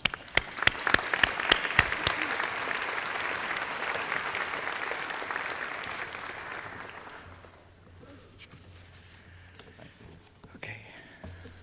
Thank you, Dr. Wolf. Thank you for the opportunity to be the sole physician in the room, perhaps. I'm a little out of my element, as you can well imagine. So welcome to the class of 2025, and welcome to the parents, families, friends, and faculty. We also welcome the spirits of Pierre Fouchard, who was the father of dentistry, and Green Vardaman Black, the father of modern American dentistry. We know their spirits are here. We know they're here to guide these newbies in their quest to earn the privilege of one day being called doctor. I have both the privilege and responsibility of presiding over the Penn Dental White Coat Ceremony. As a physician, whenever I am presenting to an audience, I have an obligation to provide a disclaimer, just so you know that there's no conflict of interest. So here's mine. I'm not a dentist. As a rural medical officer in Africa, I had to pull several teeth, and without any training, experience, or knowledge, it was quite harrowing. Just how sweaty my hands were only known to me. Later that afternoon, if truth be told, I buried my underwear in the bush somewhere. So, unusual for a physician to be able to say, I've pulled some teeth, and in addition, I've also had a bad toothache. And I understood why Shakespeare, in Much Ado About Nothing, remarked, there was never yet a philosopher that could endure the toothache. Not that either qualifies me as a physician to fit you for your first white coat, so perhaps I owe you an explanation of how I got here. My older brother Phil is a dentist, and way back in the 1970s, when he applied to dental school, you had to carve a piece of chalk to exact specifications as part of your entrance exam. I watched him practice for hours and was fascinated how it took shape. I thought that looked pretty interesting and thought, maybe I should go to dental school. So he gives me a piece of chalk one afternoon, a spec sheet, and a dull wooden-handled knife, and sends me on my way. A few days later, I hand him the finished product and waited while he examined it. He brought it up to his eyes, ran his fingers across one edge, and then flipped it towards me and said, go to medical school. And I did. So I became a physician because, quite frankly, I couldn't carve chalk. But I have always admired dentistry and dentists. My career has led me into the wonderful specialty of intellectual and developmental disabilities, where I learned that the number one unmet healthcare need of this marginalized and stigmatized population was oral and dental health. And I became an advocate for improving the oral health outcomes of individuals with special needs. And from across the aisle, I collaborated with dentists from the special needs arena in advocating for training, competency, and access to optimal care and optimal health for this undeserved, basically, and neglected patient population. Over 50 years ago, when I was in college, in a crowded lecture hall on the first day of organic chemistry, you could hear a pin drop. At least in those days, organic chemistry was known as the dream breaker, because that's where the pre-meds and pre-dent students were weeded out. And I heard that the professor instructed the class, look to your left and look to your right, because one of you won't be here next semester. And he was right. I was lucky I wasn't there that day because I had lacrosse practice and I never heard the warning. So I don't know what would have happened if I heard that. So I want to borrow that scenario and tell you, the class of 2025, to look to your left and look to your right, because one of you will never welcome patients with disabilities into your practice. One of you will never experience the purity and rewards of treating someone who may not be able to express their appreciation for your skills and empathy or even remember your name. But I don't have to say that, because thanks to your dean and the commitment of Penn Dental, you will have the opportunity to learn what true, unadulterated, no-nonsense caring for another human being is all about. Dr. Wolf is a leader in special care dentistry, and you will have the opportunity, the privilege, and the challenge to see where you stand as a clinician, where you stand as a humanist, and a respected member of the dental community.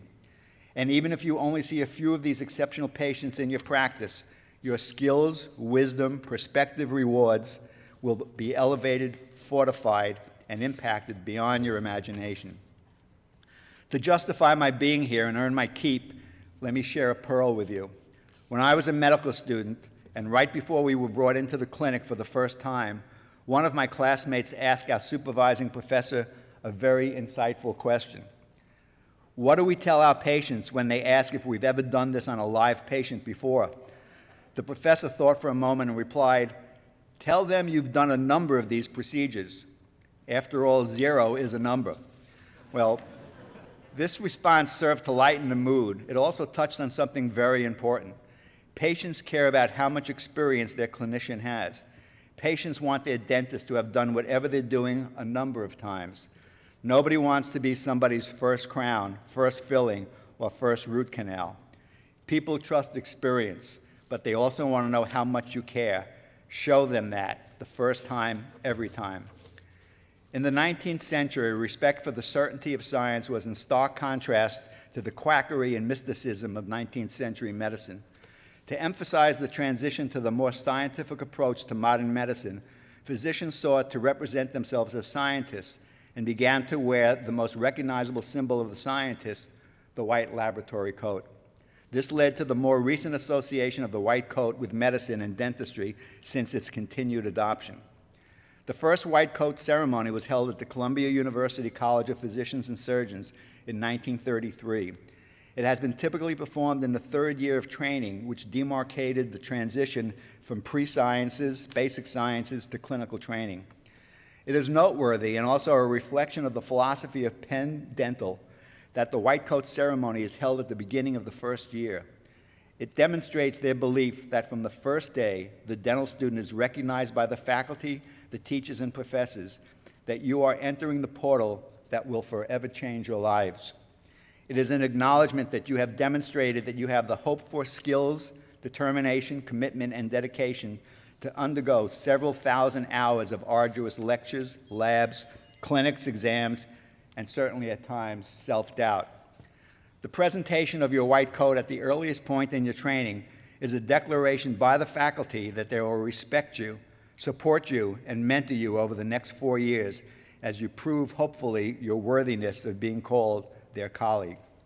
It is also an announcement to the community that you are being groomed, earmarked, and identified as a candidate that will emerge as an ethical, competent, and compassionate doctor of dental medicine.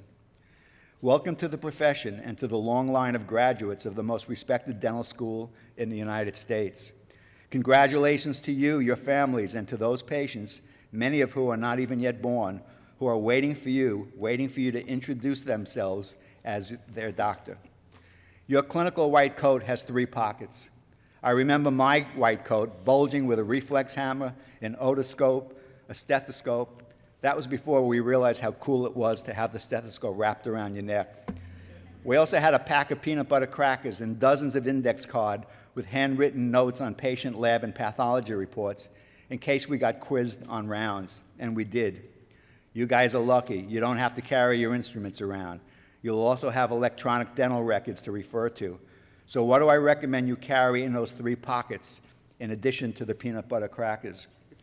I hope you will fill your pockets with 3 commitments, 3 core values, and 3 reflections. Put your patients in one first. They are the reason, hopefully, why you are here in the first place. Their best interests should always dictate your treatment, your compassion, your behavior, your decisions, your ethics, and your appreciation of the respect that society will provide you.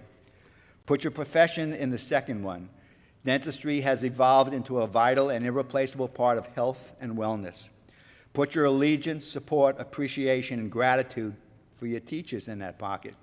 They are, after all, the keys to the kingdom. They are the linchpin between your earning the right and privilege to wear a white coat and just having one.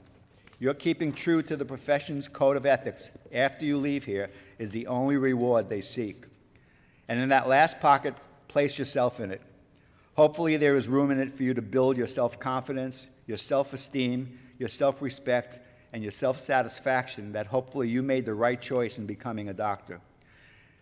That you will have the health, the stamina, the drive, the unfaltering commitment to becoming the best dentist you are capable of becoming. I have a gift for you, and it doesn't need a separate pocket, but it does need a place in your life. It's small enough to carry around in your wallet, your purse, or your backpack.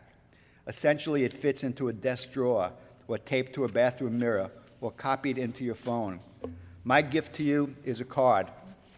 This card, and everybody here in a white coat will be getting one. You're probably sitting on it now. Let me share this gift to you. On one side is a photo of someone you need to place in a prominent part of your hippocampus. That's the pocket in your brain where memories are stored. It's a photo of DeMonte Driver, a 12-year-old boy from Maryland who developed a toothache that went untreated. They were unable to find a dentist who would treat DeMonte.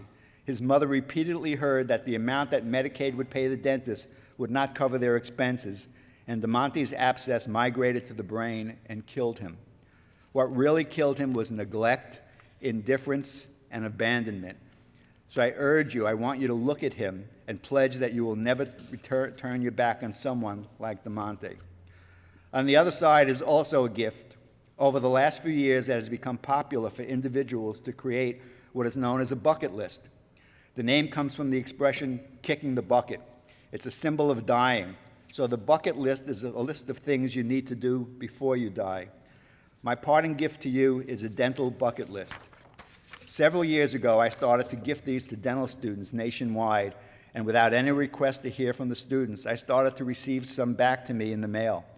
They were from students, obviously, who I never really met and didn't really personally know. They were from students who received the card in either white coat ceremonies or graduation speeches I had given. Some had only one box checked, others had several, and a few had every box checked. All of them had handwritten notes that said thanks on the bottom. So keep it and use it as a scorecard. I hope it becomes yellow from age and the edges worn from you holding it and seeing more and more boxes being checked and having you quietly smiling with pride as to the dentist you have become. The dentist that your teachers, faculty, and Penn Dental alumni hope you will become. Let me share with you some of the things that I hope you will check on this bucket list.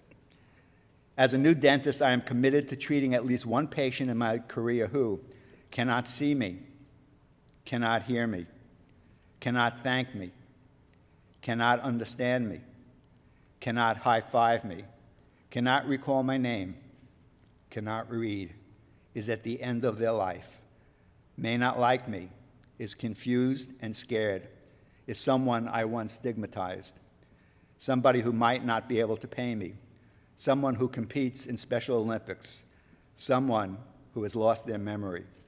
Good luck to you and congratulations.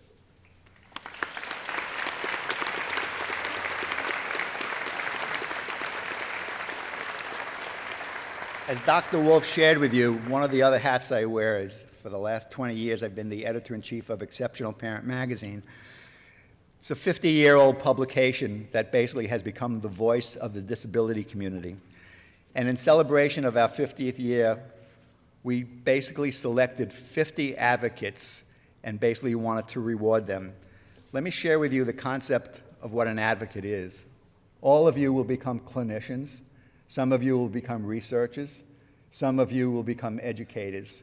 There's one thing that you all need to be, and that's an advocate. Advocate comes from the Latin advocare, meaning to add a voice. And basically, that's what you have to do and commit yourself. You have to add a voice to your patients. Some of them might not understand what that means. Some of them might not be able to speak for themselves. And you need to be an advocate among everything else. And I think that Penn Dental School has the greatest environment, the greatest opportunity to impart that opportunity, and I dare say that privilege on you. So one of the things we did is we selected from the whole world 50 what we call honored advocate heroes. And it gives me great pleasure to award the Exceptional Parent Magazine Advocate Award to Dr. Mark Wolf.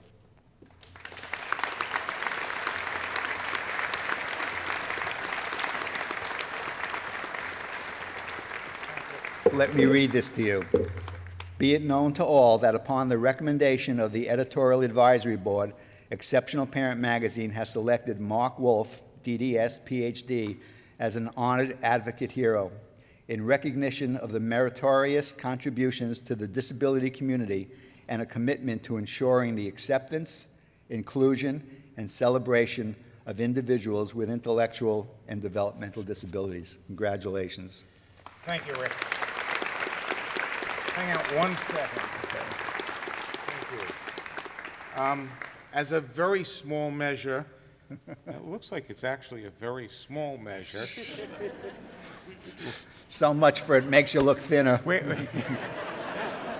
We promise that you'll get the shipment of one that actually fits. Okay. We'd like to thank you I've for heard coming that. and joining us. My pleasure. And welcome you to the honorary Penn Dental Medicine faculty, which great. I do hope in the future to actually rectify that honorary portion of the discussion. Thank you so much, Rick.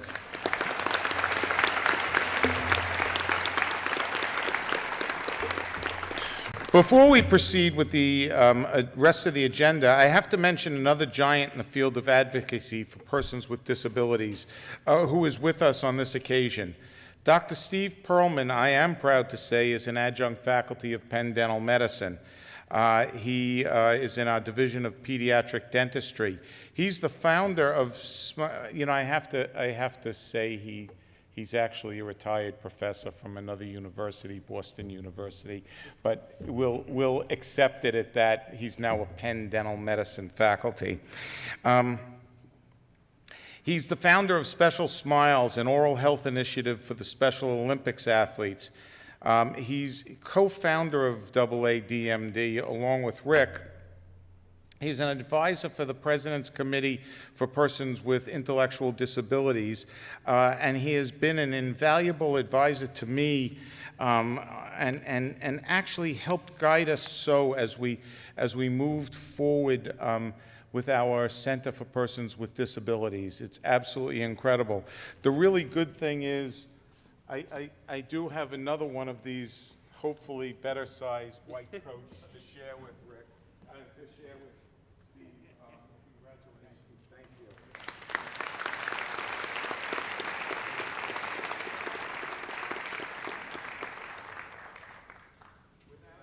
I should go back there. So Dr. Yuri Hangorski is our Associate Dean for Student Life. He is a tireless, along with his entire staff, tireless and dedicated advocate for our students. He watches over them carefully. He takes care of them. He looks after their mental well-being, their well-being as students, and as well as being a trusted member of our periodontal faculty. He's been an incredible advocate for our students, along with Margaret, who is in the back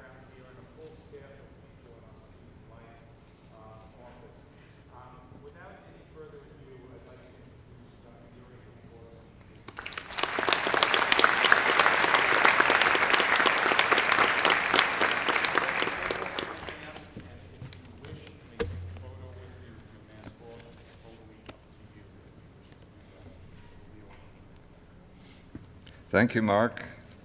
I'm looking forward to getting to know all of you, and we encourage you to stop in our offices.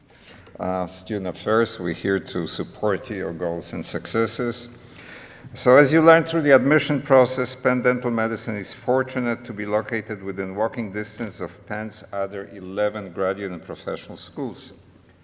Our unique campus enables us to closely collaborate in teaching, research, and community outreach in ways which are unimaginable at other dental schools. Indeed, our students and faculty work together with the schools of medicine, law, engineering and applied science, Wharton School of Business, veterinary medicine, nursing, as well as School of Social Policy and Practice. So I hope you will be able to take advantage of this wonderful collaboration, and as you continue your journey with us, I wish you every success and best of luck. So now it's time to formally introduce and welcome the members of class of 2025. In alphabetical order, I will announce your name and the undergraduate school as you walk to the podium. I will invite 6 students at one time, and we have actually 6 faculty members who will be cloaking you. I am very proud to call them my colleagues. They represent the best that Penn has to offer, the consummate professionals and passionate student advocates. The first one is Dr. Leonard Jensen, who is an assistant professor of clinical restorative dentistry, and he's also our dental director of our community dental care center. Dr. Kelly Jordan Schutter is vice chair and professor of the Department of Basic and Translational Sciences. Dr. Neeraj Panchal, assistant professor of oral and maxillofacial surgery. Dr. Alicia Reisner-Baumann, associate director for the Care Center for Persons with Disabilities. Dr. Maria Velasco, assistant professor of the Division of Pediatric Dentistry, and Dr. Steve Perlman, clinical professor of pediatrics dentistry at Boston University. So each student will then proceed to the center stage and be congratulated by Dean Wolf while receiving the white coat. A photograph will be taken and downloaded. We welcome our new students, and even though I asked to hold the applause, I know it's not possible, but we can hold the applause to the end. So let's start with the first 6. We'll call first Hassan Akhtar, who is from the University of Sciences in Philadelphia. Alip Alip, Francis Alip from Jacksonville University. Hind Al-Jarahi from University of Massachusetts. Karam Al-Yashoa from Oakland University. And Brittany Entwy from University of Maryland. And Bianca Armand from University of Maryland.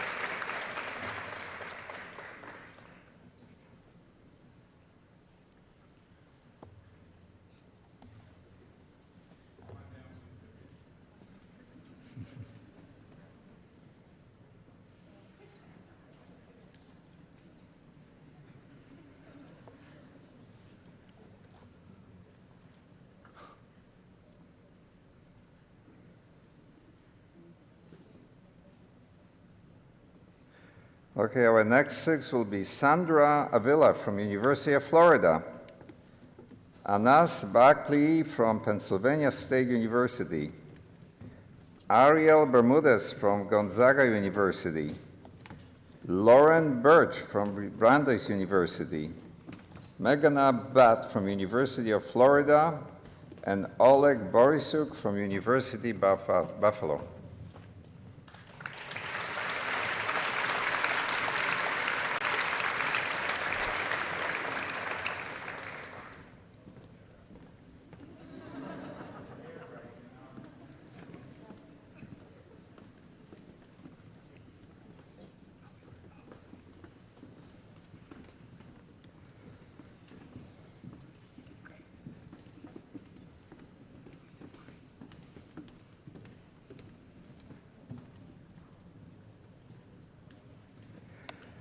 Madeleine Bradley from Brigham Young University, Zanzan Brink from Johns Hopkins University, Kelsey Bush from Temple University, Cameron Kassingheiser, The Ohio State University, Fiona Chan, Boston University, and Benjamin Chen from Muhlenberg College.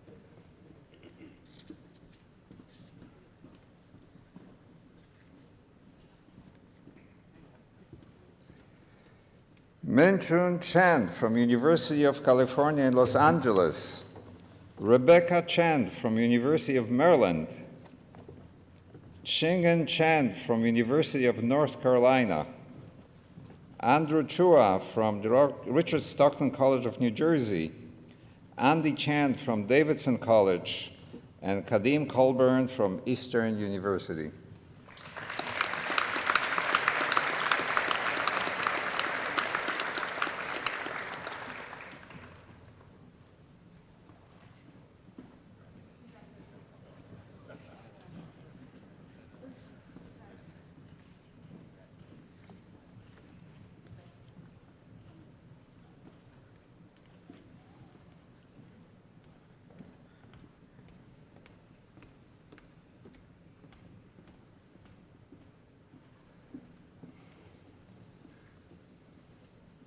Andrew Culver from University of Florida, Shivani Daftari from University of Southern California, Philip Delisi from University of California in Los Angeles, Emilia Dalloway from Pennsylvania State University, Stephanie Dominguez from Florida Institute of Technology, and Kendra Damotor from Ithaca College.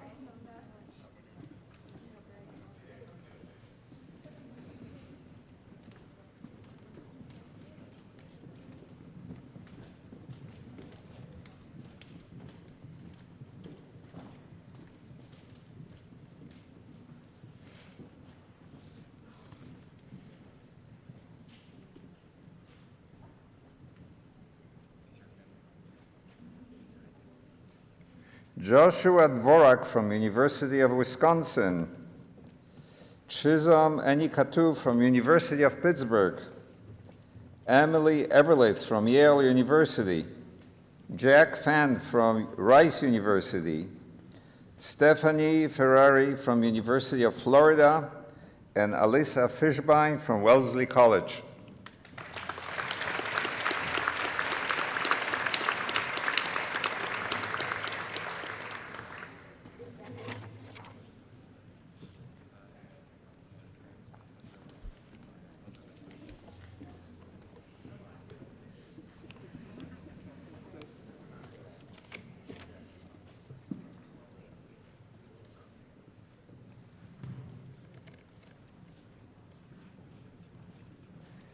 Lindsay Fisher from Vanderbilt University, Alexandra Fontana from Hamilton College, Stephen Fredin from University of Pennsylvania, Riley Funk from Cedarville University, Christy Gurr from University of Florida, Ginger Gerholt from Lehigh University.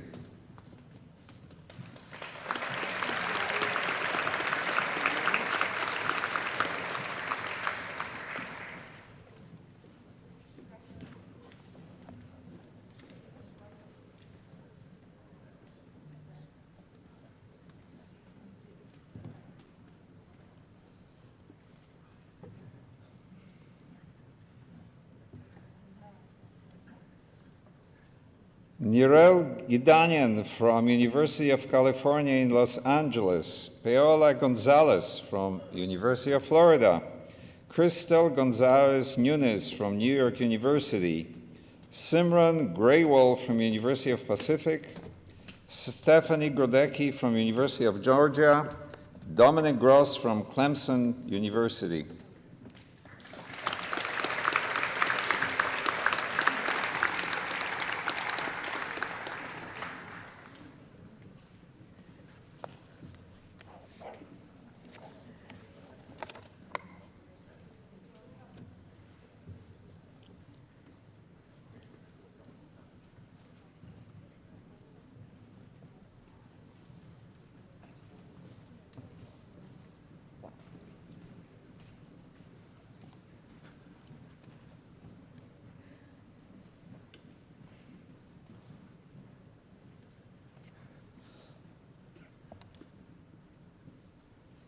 Benjamin Grossman from Skidmore College. Shawana Geisling from University of Pittsburgh. Sarah Ha from Northeastern University. Mirabel Haddad from Muhlenberg College. Jenna Han from Emory University. Nia Hakim from University of British Columbia.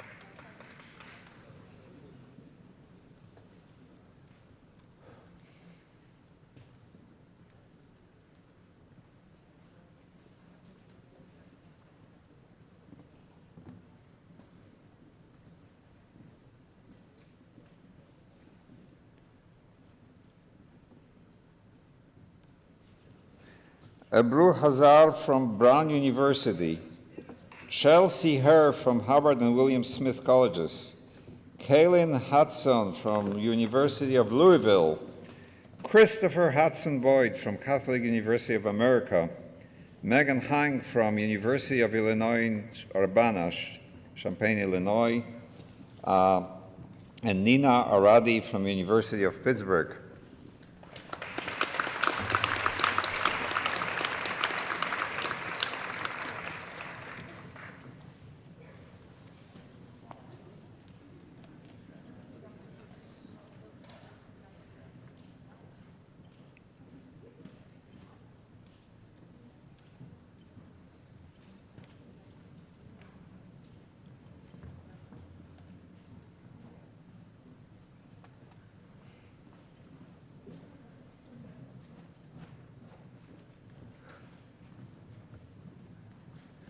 Daniel Ayerdale from Temple University, Shivani Iyer from Virginia Polytechnic Institute, Alexandra Jean-Pierre from SUNY Farmingdale State College, Estella Jensen Roberts, University of Chicago, Catherine Zhou, Lehigh University, and Ariel Johnson from University of Florida.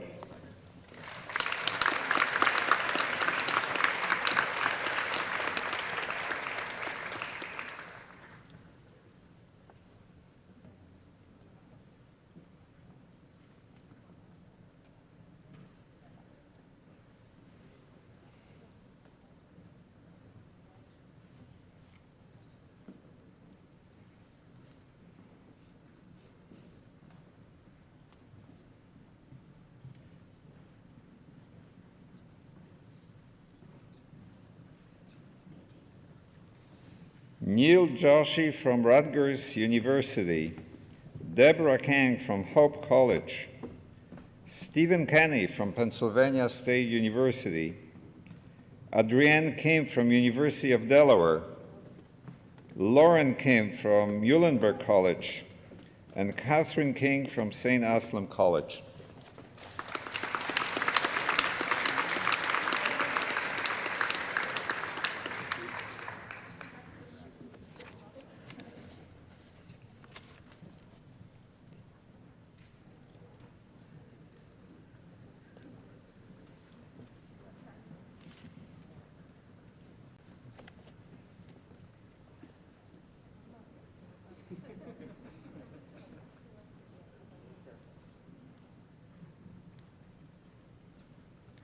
Dana Kost from Cornell University, Priya Lakanpal from University of Richmond, Hannah Lee from University of Washington, Chang Lee from Northwestern University, Kristen Lee from Muhlenberg College, Angela Lee from Cornell University.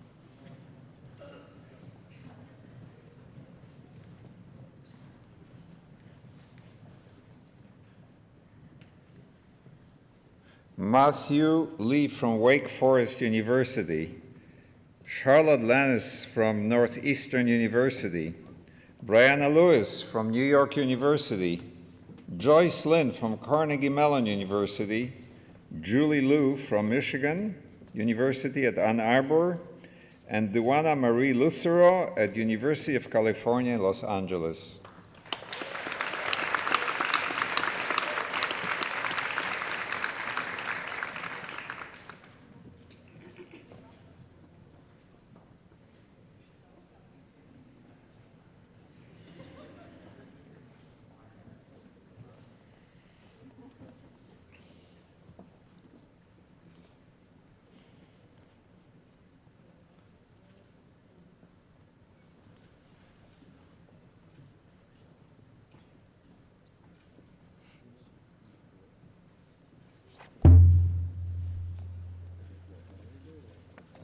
Andrew McElroy from Lafayette College, Neda Majur from University of Michigan, Stefano Major, University of Florida, Trenton Marshall from University of Florida, Catherine Mason from Ohio State University, Matthew McDaniels, Western Reserve University.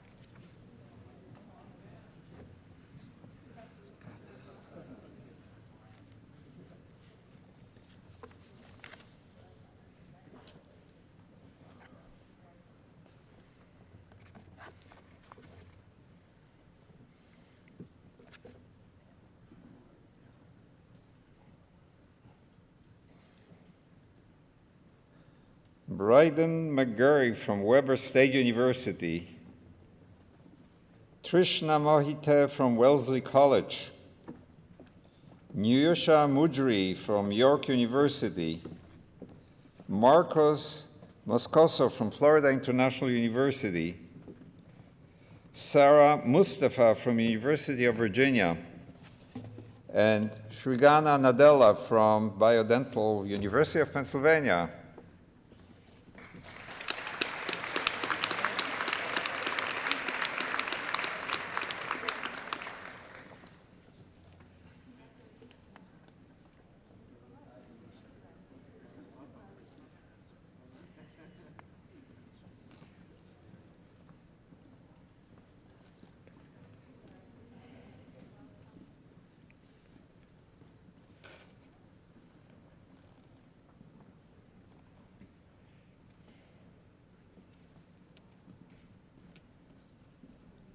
Mariah Newton from University of Michigan at Ann Arbor, Corinne Nicholas, University of Miami, Parker Norman, University of North Carolina in Chapel Hill, Ryan Nosworthy, Pennsylvania State University, Sophia Alexandra Notley from University of Oklahoma, and Kiana Wachuti from Randolph-Macon College.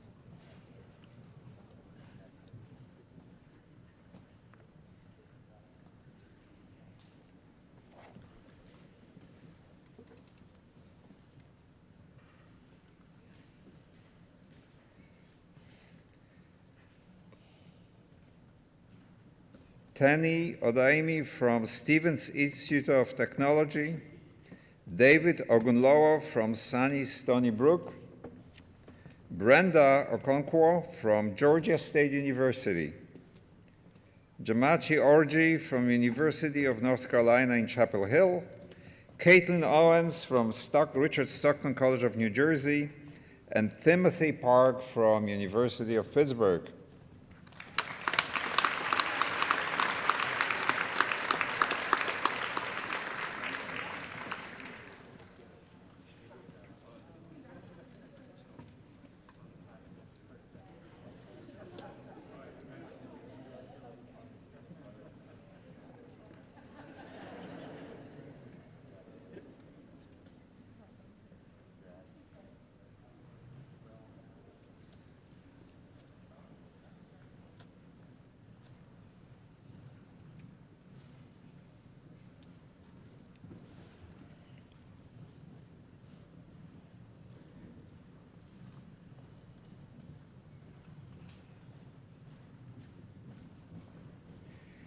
Kyungjun Park, Emory University, Kishan Patel, Creighton University, Anisha Patel, Rutgers University, Alexis Petisani, Boston University, Sarah Pitulski, University of Pittsburgh, and Julio Solis, Dartmouth College.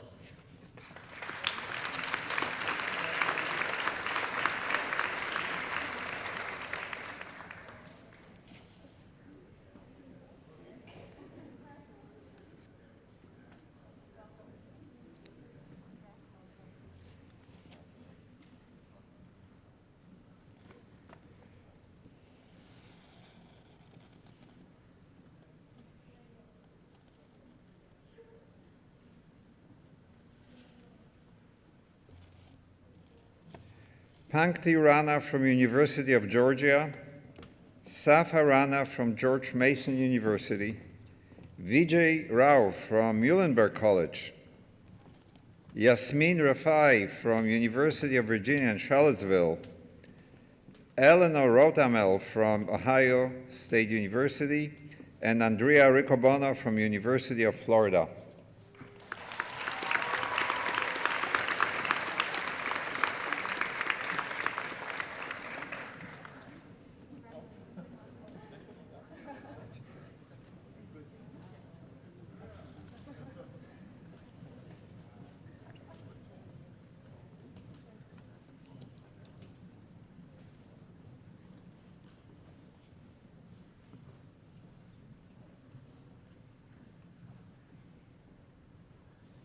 Patrick Rogers from University of Notre Dame, Riley Russell from University of Michigan, Hadil Saleh from University of Central Florida, Cara Sardella from St. Joseph's University, Colby Schmidt from Ohio State University, and Eleanor Schnauz from University of Notre Dame.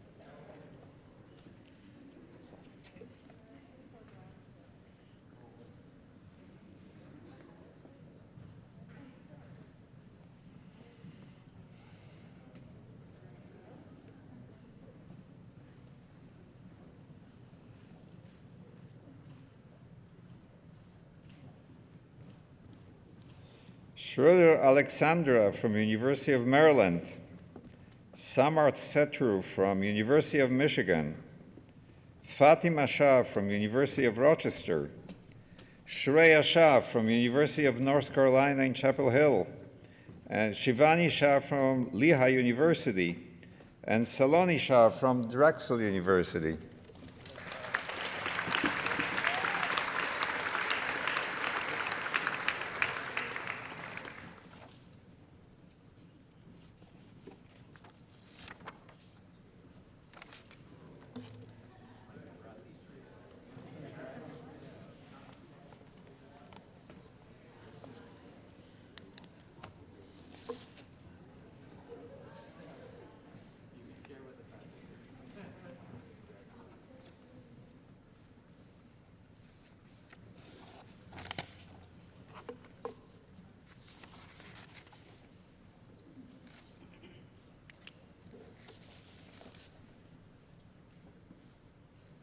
Elizabeth Shalaby, University of Florida.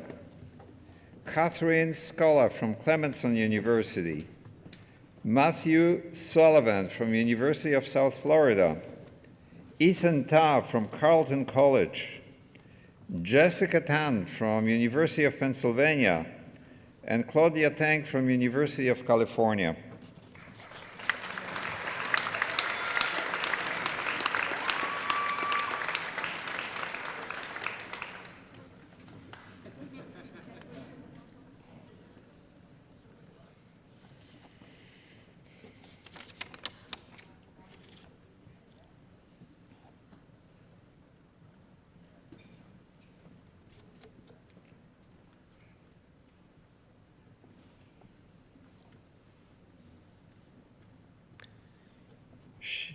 Shiyu Sao from Villanova University. Peyton Tissiner from James Madison University. Naila Virabagu from North Carolina State University. Lauren Verheiden from Santa Clara University. David Lucas Wall from Arizona State University. And Michael Walsh from Edwin College.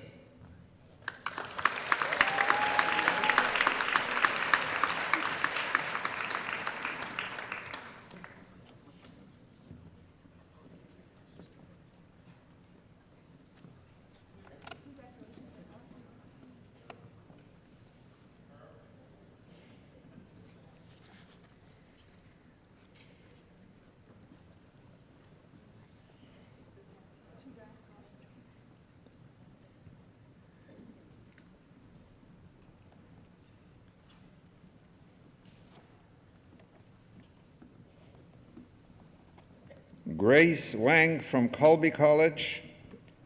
Peyton Wine from Wiata College. Nyasha Wijadasa from Fordham University.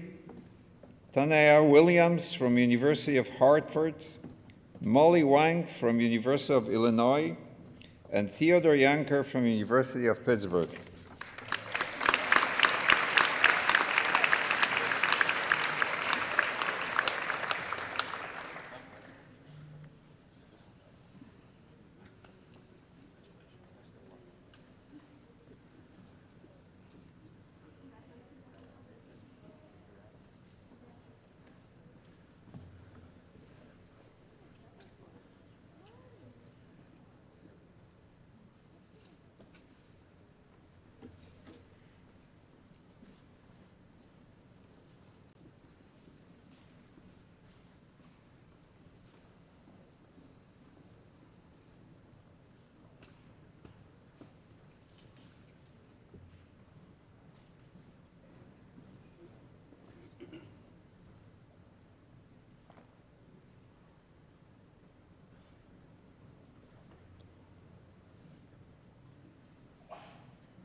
Okay, ladies and gentlemen, round of applause for the class of 2025.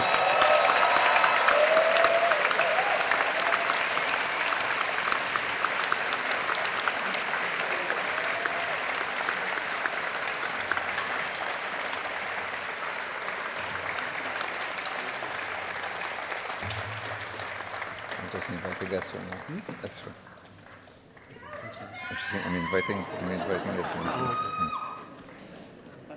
Okay, it's now my pleasure and honor to invite our Associate Dean of Graduate Studies and Student Research, Dr. Esra Shaingur, to lead the Class 2025 in Penn Dental Medicine Professional Pledge. Thank you.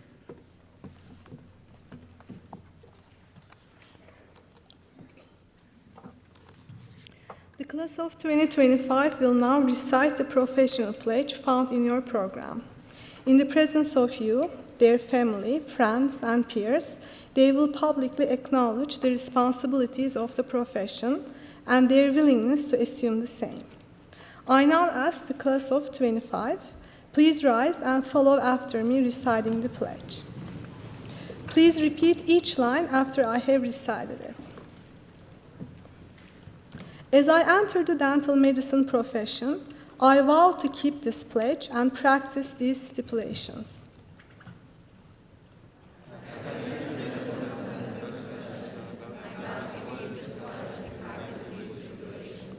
I understand that my primary responsibility is to my patients.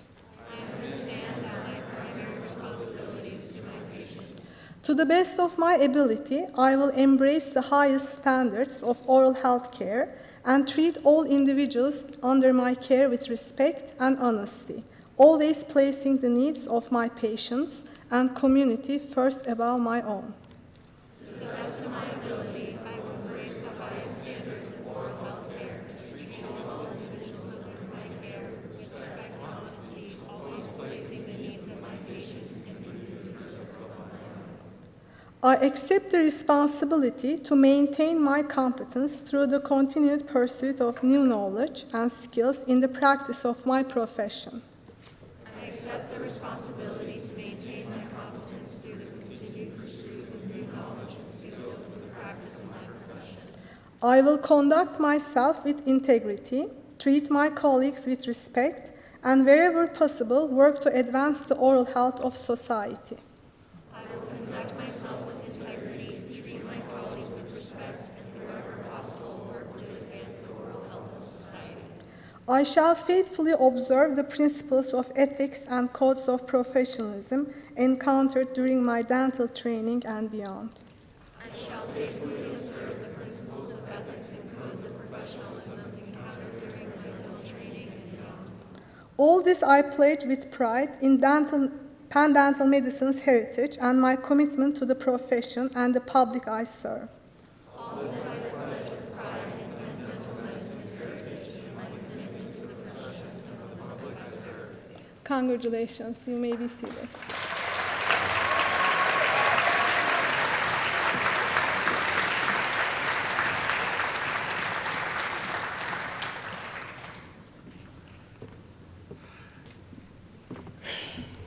Well, we've covered a lot of distance.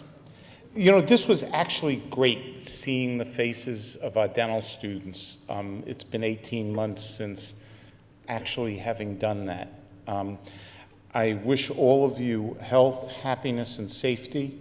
I wish your families and everything that is best. I can promise you, as significant others, caregivers, and everything else, that we're going to take good care of your substrate student that's in our school today, and we're going to make them the very best professional they can. I need to thank our faculty too. I need to thank you for all the distance you've traveled to be here for this ceremony. I apologize again for the lack of large catering and things like that, though our budget director thinks it's a wonderful idea. Please be safe in all you do. This concludes our white coat ceremony for 2021, for the class of 2025. Everybody, please be well, stay safe. We're going to exit outside to take photos. Unfortunately, the Annenberg will close in a few minutes. We thank you all for being here. Thank you all. Congratulations.